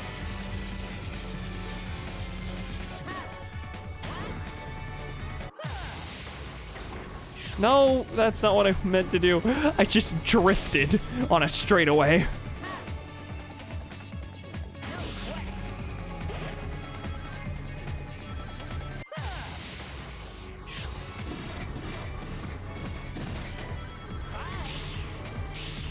Adventure 1 probably did repeat cutscenes the best. Yeah, they were revoiced, which is interesting. They're revoiced, and the implication is kind of like that the characters remembering the scene differently from another one, which is very, very interesting. Unfortunately, there are 6 playable characters, so first of all, some I don't think are changed.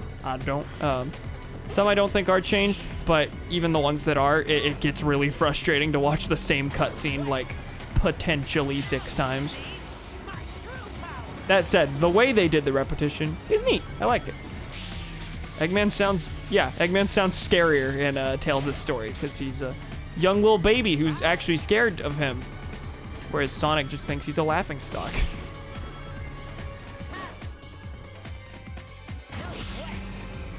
Waluigi's theme is bluegrass.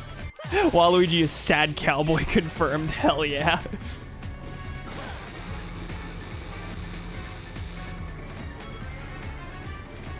Alright, who's in front of me? Presumably Sonic. Who else could it be?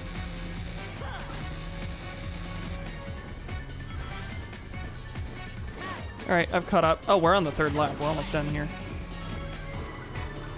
Obviously, this won't be the final race. There's no way. This, I presume, is going to follow the same formula as Riders 1, where it kind of just puts the last story on the tail end of the Babylon story. Wave was in first for a second. You lose the race, but it's not even to the story designated rival. Like, Wave wins and then Jet's like, no, we're doing that again! Your victory wasn't part of the bet!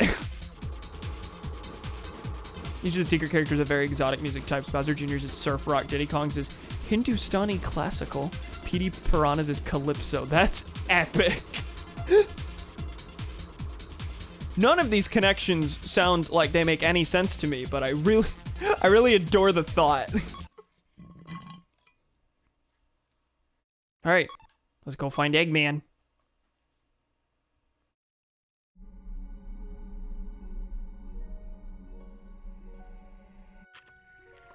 Here. Oh wait, cut to the end of this scene. Hey, we haven't settled. That's so weird. Jet, we have other things to take care of. Let's hurry to Babylon Garden. For those who don't remember from the hero story, we had just confronted Eggman and we stole all the stuff from him. Eggman's just gone now. That's so odd. Now he's on a computer in the background. I suppose we should head home too. Hey, Sonic, why do you think the ancient Babylonians sealed away that power unit in the Gigan Rocks? I literally don't care. Something Could not care less, Tails. the lightless black that assaulted the divine wings. And how that robot chasing Amy just exploded. Yeah, I was wondering about that. The robot scanned the thing and then it blew up. Those meteorites get near Babylon Garden.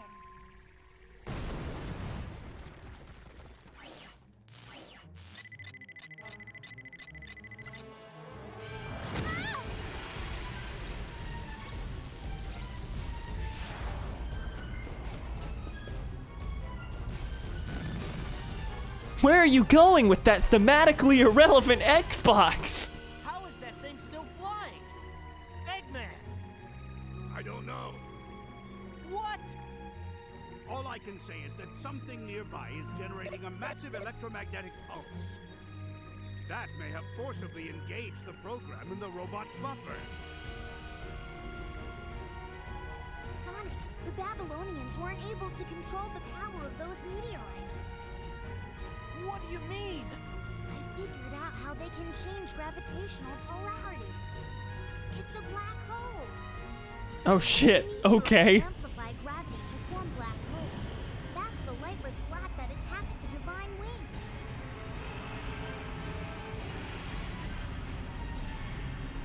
I like how their effect is just to ripple everything on screen. The power units are resonating together, forming a giant black hole.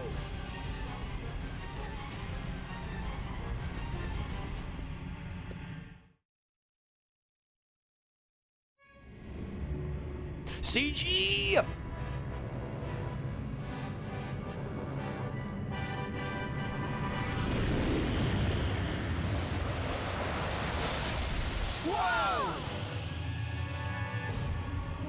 What the?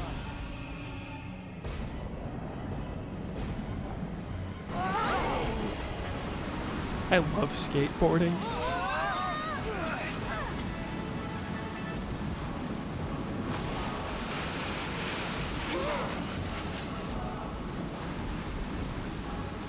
At this rate, the whole planet will be sucked into the black hole. Thanks, Eggman. Good job, fella. The world is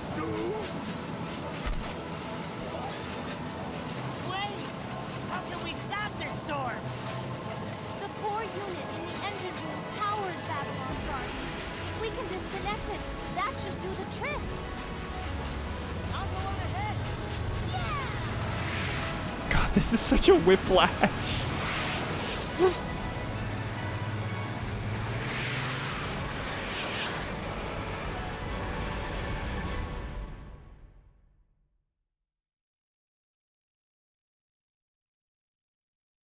Sonic Jet and friends take a final stand in order to stop it. Defeat Master Core within 5 minutes. Very epic. That Eggman moment was out of character. He was like, oh god, everything's gonna die. Bye! In Adventure 2, whenever the Ark was gonna crash into the Earth, he was like, okay, I will help do everything I can to stop it, because guess what? I also live on this planet. I'm going to help. You'll need my intellect. Here he's just like, I'm fucking out of here. I'm out of here. Bye. I will not face the consequences of my actions.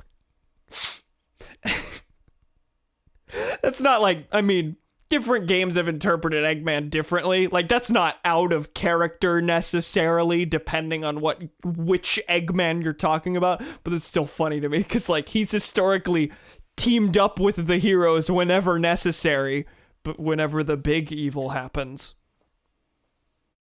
I like how... Shout out to how, like... This follows the basic formula of a lot of Sonic stories of the era, which was, you know, do all the stories, or do the one story at least, and then you unlock a final story, and it's this big, all-encompassing evil that, like, far surpasses Eggman. Like, Eggman's no longer the important thing. Everything that's happened before, no longer important. Everyone teams up to stop the big thing. Perfect Chaos in Sonic Adventure 1, the Bio-Lizard in Sonic Adventure 2, and stopping the Ark from destroying the planet. Metal Sonic rebelling against Eggman and Sonic Heroes. Here, there's no, like, actual big bad. It is literally just Eggman fucked up and brought all the things together, and it started a black hole. Like, there's no villain here. It's just, stop the black hole. I beg of you. Normally, there's a bigger bad. Here, no. It is just nature. Mobius strip. Sorry, no, there's a bit... Never mind. Big robots powered up.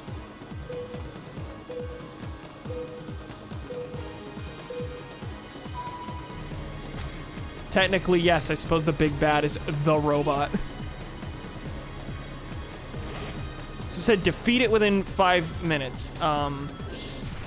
The final boss of the first Sonic Riders, you basically just had to go fast enough to hit it once. So that's presumably what's gonna happen here. Oh, hi. Oh, it uses...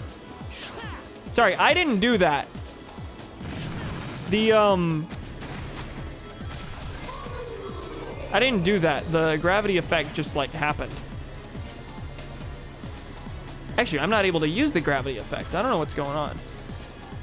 Is this actually just, like, get to the end a bunch of times? I'm not totally sure what's going on. Gear change! Master Core Smash Bros.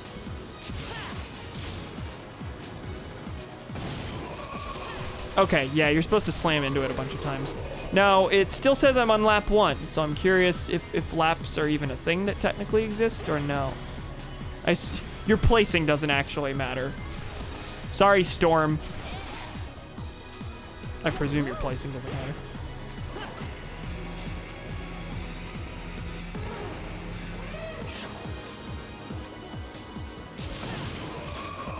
Very cool. Lap 2. Okay, I presume that just essentially means I am a third of the way through the fight.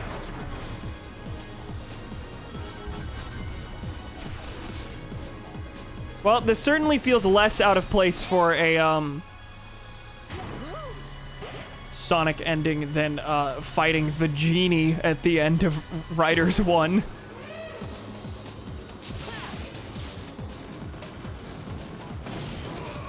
Get gamered. I think I have to hit it 3 times per lap. That's what it looks like. Anyway, this sort of seems to be on autopilot. I don't really... Like, you don't seem to have to have any specific sort of speed or anything like that. You just have to race the course a set number of times. I'm kind of confused on how you're supposed to lose this.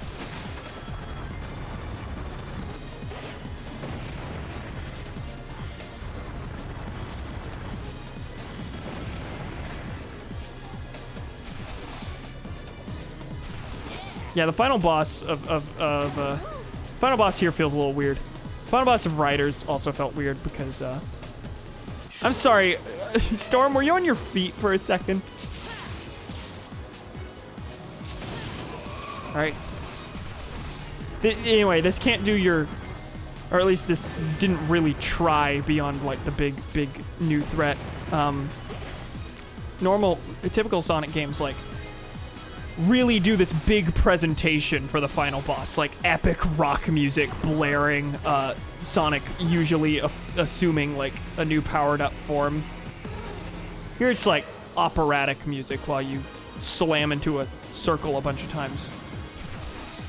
Oh, that faded away. Okay, so you have to, the way that you lose is that you don't execute that hit properly. You have to like smash into a bunch of things in the air to up your speed so that you reach it in time. Okay, that makes sense.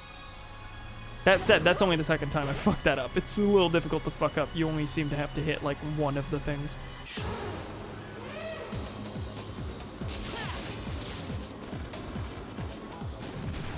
Oh, wow. Oh, shit. Okay, I almost fell. I got a minute now. Ooh. This actually isn't looking good. I don't understand how you're supposed to lose this.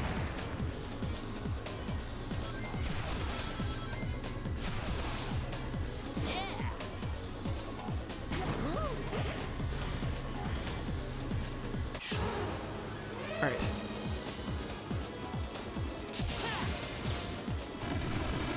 Wait, who hit it? What? What happened? Did he go away? Oh, this is different. Sorry, did someone hit him? Or did he just fade away sooner because it was so far behind? Anyway, I don't think this is ending in the next 10 seconds. I think I might have lost this.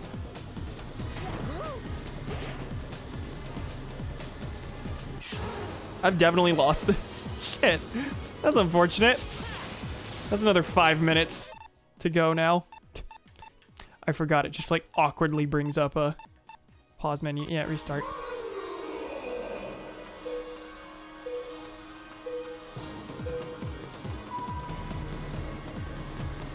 What happened to Amy?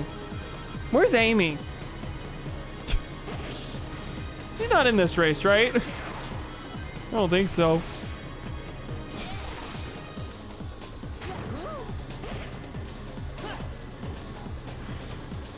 Oh, I don't have my grind skill. I was trying to grind on that rail.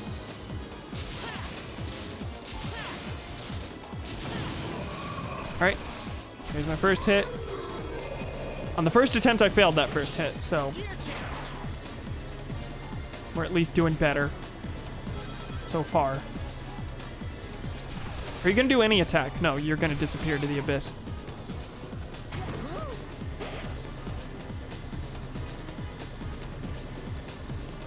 Also, Donnie, what's in that clip? Saw that a bit ago. Is that just like funny? Wow, this cutscene's wacky.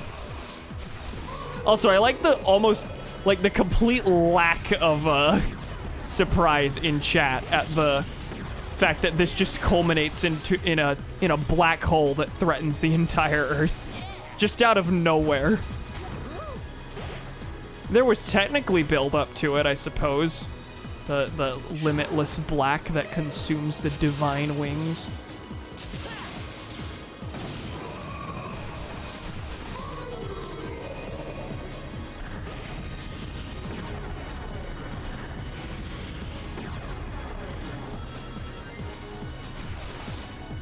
It's you saying, God, I love skateboarding. Good. Thank you.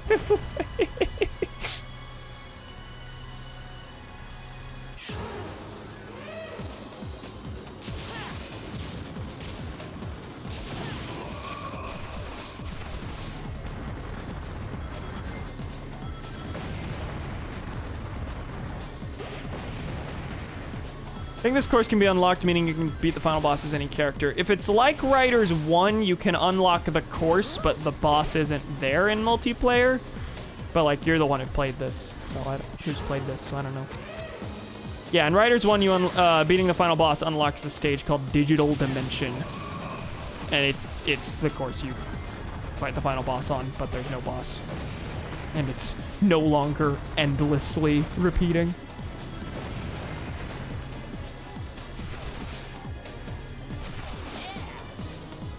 Limitless Black gave it away. I mean, and at least 2 of us has seen the dub, so, like, I knew the big thing happened, but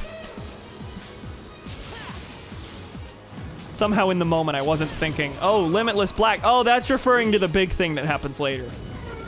Anyway, I beat him. I like how the death animation is... I like how the boss's death animation is is like... You're distracted from it by, first, Sonic.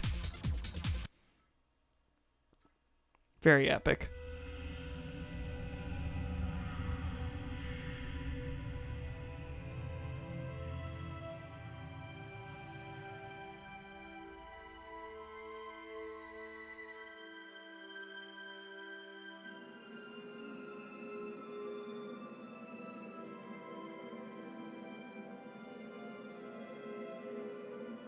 So are you okay with all this?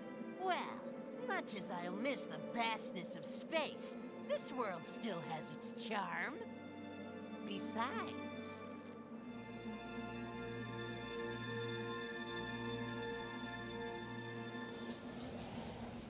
Besides what?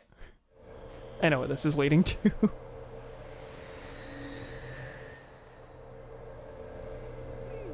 I wonder what those meteors really were. They had some programming that made them try to gather up the other units. Yeah? It activated when Eggman I'm Tails. I'm going to explain loose ends that you were still questioning. All the robots went berserk because they were all connected to the network. At least I think that's what happened. But who made that program? I have no idea. Maybe the ancient Babylonians. Or maybe someone even more ancient. Maybe it was a warning for people to stay away from power beyond control. But the people of Babylon... I can't believe they were the descendants of aliens. They crash-landed on this planet in the ancient past. They Oh. disconnected their engine unit. That's what that and means. left it What? in orbit, hoping that someday it would fall back down to the surface. Every time they saw a shooting star. I bet they'd wish they could get back to their home planet.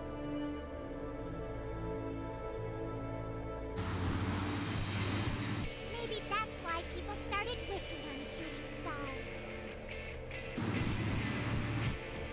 Sonic!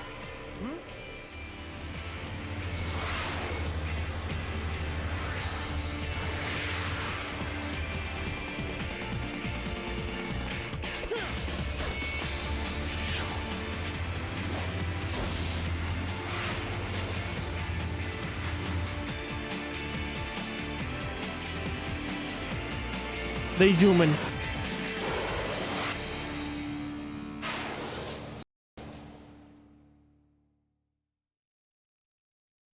Is it bop time? It's bop time. He's from space? Yeah, I'm not... I guess the black hole was supposed to hint that the alien thing? That was weird. They just dumped a bunch of information on us in the final scene. That was bizarre. Idea, Fallout multiplayer stream where you play this with Kate. I would have to do some convincing. He seems hesitant to play, he didn't want to play the first Riders with me. Mostly because, like, these take a second to learn compared to most, race games, so I couldn't just throw him into it. President Barack Obama, thank you. Thank you, Thomas. Also, yeah, much as I'll miss the vastness of space, like, hold up. Did the... I would assume them finding out they're the descendants of aliens or something is like a, like a big thing they didn't know, but maybe they did. I'm just confused. I'm confused now. Wikipedia page for the Babylon Rogues. And then as far as I know, Freerider's story is entirely, like, unrelated to anything related to the Babylon's history, which is very funny. Oh, I'm the descendant of aliens! I want to be faster than this hedgehog! I really do adore that. That, like, there's so much going on with Jet, like, backstory-wise. Like, oh, genies and aliens and robots and what's going on? But at his core, all he gives a shit about is being faster than Sonic. Okay, history. They invented the Babylonians invented the magic carpet. That was explained in, Riders 1, which is a prototype to the Extreme Gear. The magic carpet is an Extreme Gear. So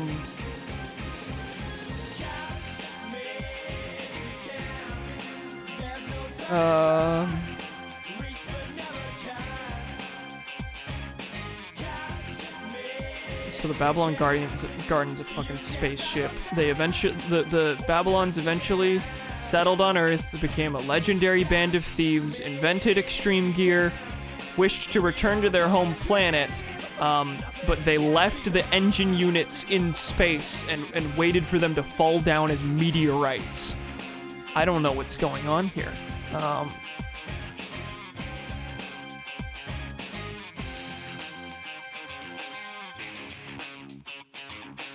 So the Babylons yearned to return to their home planet. So wait, was the driving force behind the Babylon story here that they were trying to activate the garden to get back to their home? Because that certainly was not adequately explained. Or I'm an idiot and didn't see some things, but I sure feel fucking confused.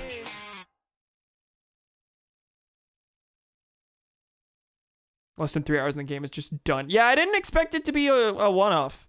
I really expected 2 streams at least, but that'll happen, I guess.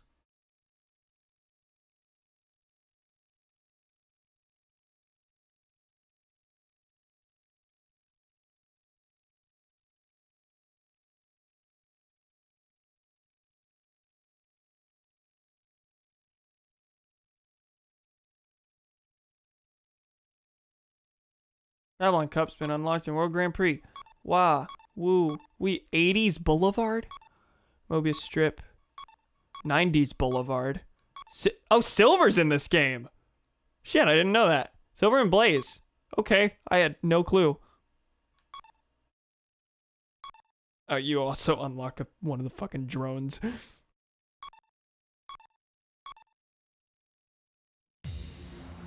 Alright. Before we sign off, I'm gonna open up that shop and see how much I can buy with the rings I procured there. $17.99. Oh god, there's a lot here. Oh no. Yeah, it's gonna be a second. 9, all 9s, cool. There are 3 characters I still haven't unlocked. I'm gonna guess those are probably third-party characters. How do you unlock the guest characters? Not third-party. Crossover characters. I don't know how you unlock them. Probably depends on Grand Prix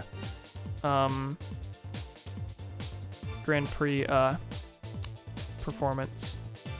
That menu is flickery. Yeah, it's wild.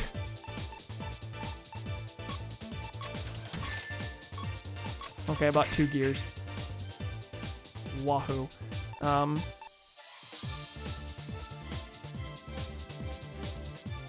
I'd have to know what the deal with the Babylon Rogues is. Knights, Billy Hatcher, and Amigo. Okay. Yeah, Billy. So they cut Ooh La La then. That's a different, yeah, that's a pretty different roster. The guest characters in Riders 1 were Knights, Ai, and Ooh La La. Interesting shift. I had no idea Silver was in this. Yeah, this did come out when 2006. Was this? I guess this was the same year as 06 then. Copyright is 2006. I suppose it could have been released a year later, but yeah, I guess it would make sense that this would be the era they start putting Silver into spin-off things.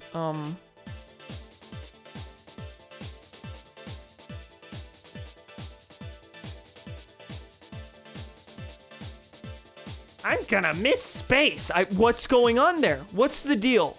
What's the deal?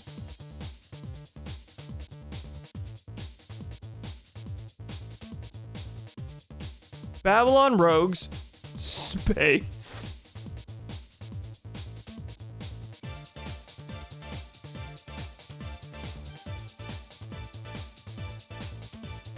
I don't get it.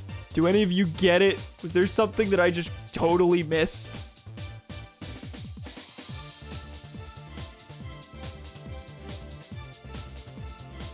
I mean, all this stuff about the ancient civilization, like, the reveal that they're otherworldly beings, the ancient Babylons are, that doesn't shock me. I'm not shocked by that at all. And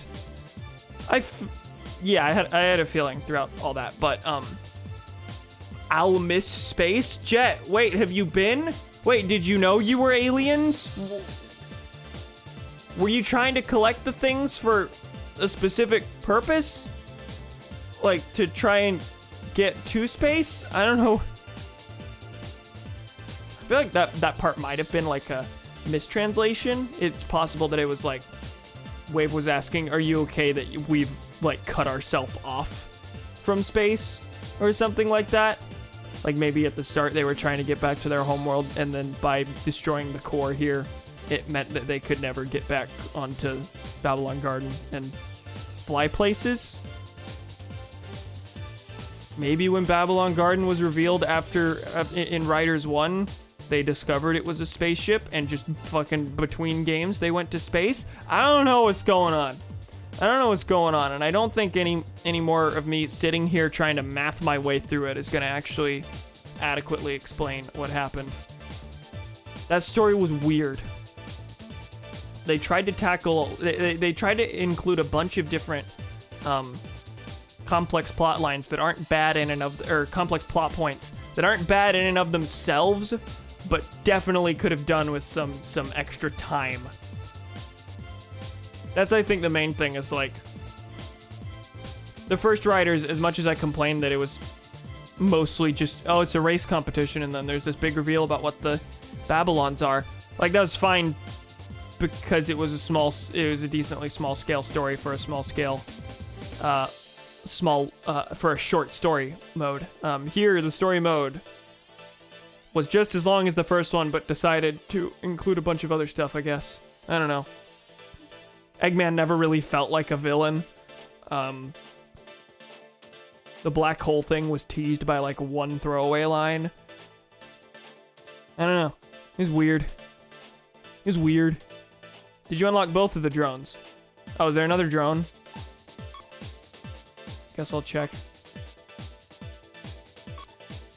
2 separate drone characters. I know in the first. Oh yeah, there's another one after Eggman there. Yeah, there's probably 2 drones. There's 2 Eggman robots in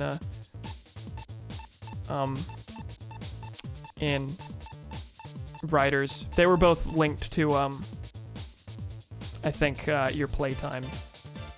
Generic one, other was the big bad. Oh, okay. Is the big bad the one I got, or is it? Yeah, I think I got the big bad. Maybe, I don't know.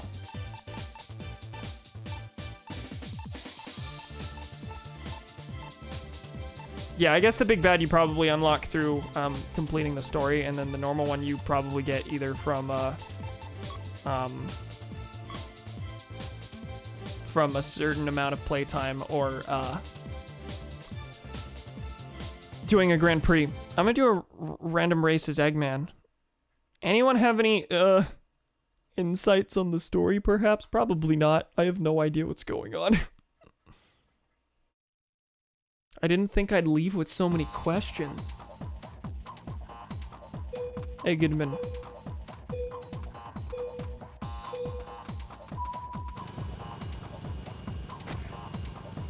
Oh. What did he yell? It was Mike Pollock. They definitely at least changed, or at least judging from that line specifically, changed his gameplay clips. There's this really, really funny thing in the original Sonic Riders where in cutscenes, Eggman's voiced by Mike Pollock, but in gameplay, all of his lines are from Sonic Adventure 2. So Eggman has 2 different voice actors in Riders 1. It's funny.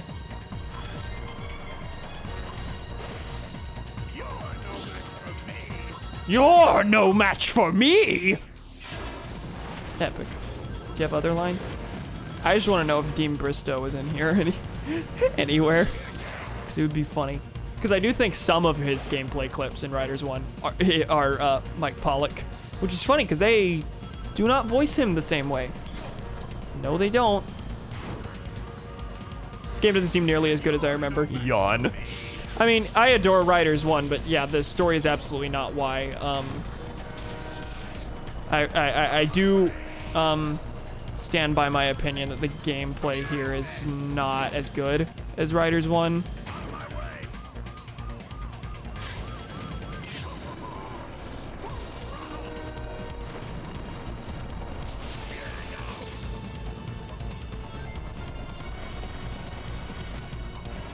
Which is kind of a shame, but also I get why I get why this is as simplified as it is. It did take away what I like about Sonic Riders, but also Sonic Riders is a needlessly complex game. No, not needlessly complex. Complex racers have a place. It's just I do imagine people probably went into a Sonic racing game expecting it to be more of a Mario Kart, less of an F-Zero. Oh, that was a yo and no from Adventure 2. Those were Dean Bristow clips. Absolutely.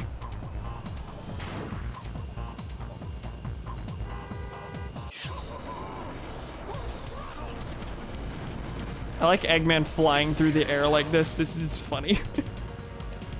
The funny man.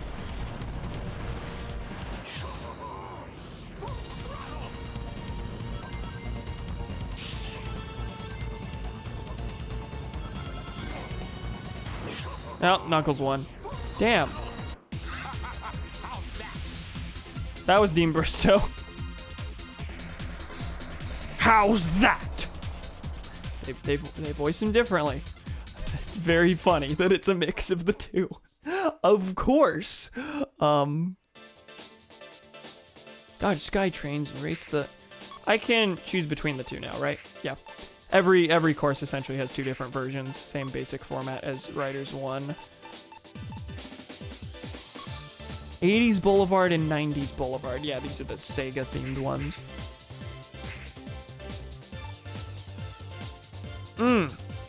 Alright, that was a game. Okay, it was fun. I liked it. I was down on a couple things about it, but I liked it. And the story's dumb, but it was charming. I like seeing the characters in a pretty wildly different context than they're usually in. Even if this was a step down from the first Riders, it's not bad, and it makes me sad that the next one, by all accounts, is bad and essentially seems to have killed the series, considering it's been 10 years since we've had a Sonic Riders. Especially because Free Riders, it's not even that, like, it was replaced by the Sonic and Sega All-Stars Racing or Team Sonic Racing or anything like that. They seemed like they planned to run them like concurrently, like a more casual Sonic racer in Sonic and Sega All-Stars, while you have a more like hardcore-ish one in Sonic Riders, and they didn't do that because Riders died. They killed Riders because I don't know how Free Riders sold. I imagine it probably didn't sell well. I don't know how well the Kinect did. But by all accounts, it's bad on virtually every level. So, of course, Free Riders ended up being bad because it was entirely motion control dependent. I do wonder how different my experience would have been if I didn't use one of these. Because you can do motion controls in this with the Wiimote. Which honestly might be why it's slower paced, is to account for the motion controls. In a fast-paced game, your motion controls are you're not gonna have the precision you need. Riders 1 would not have worked with motion controls. This is slow enough that I do feel like it's ultimately probably fine to do with motion controls. Do you have any other lingering thoughts? I guess I gotta figure out the next stream game, because I at least intended this to last more than a day. I didn't expect to just zoom through the story. I don't know. May return to it for some other reason. I don't know. There is a mission mode. I don't think I'll dive right into that because I didn't do that for Riders 1, but if I ever want to do that down the line, that's a possibility. Wacky! This is fun. I do hope to one day stream Free Riders. Any game I stream, I eventually will want to do the sequel, no matter how bad it is, but, you know, there I'm specifically bottlenecked by the Connect aspect. Don't own one. So I'll have to figure out what I want to stream next, because I don't actually know. Thank you, Pastor, for joining me. Thank you for stream. Thank you for showing up. We'll figure out what we're starting on Monday. I don't know. Yeah, something. Sonic and the Black Knight. No, I don't want to do two Sonics back to back. I don't know. I'll figure it out. Thank you guys for joining me. Hopefully I'll see you on Monday for our next stream game. Wah! I don't know. I'm just confused, man. I can't do an outro when I'm thinking about Jet the Hawk being a bird alien.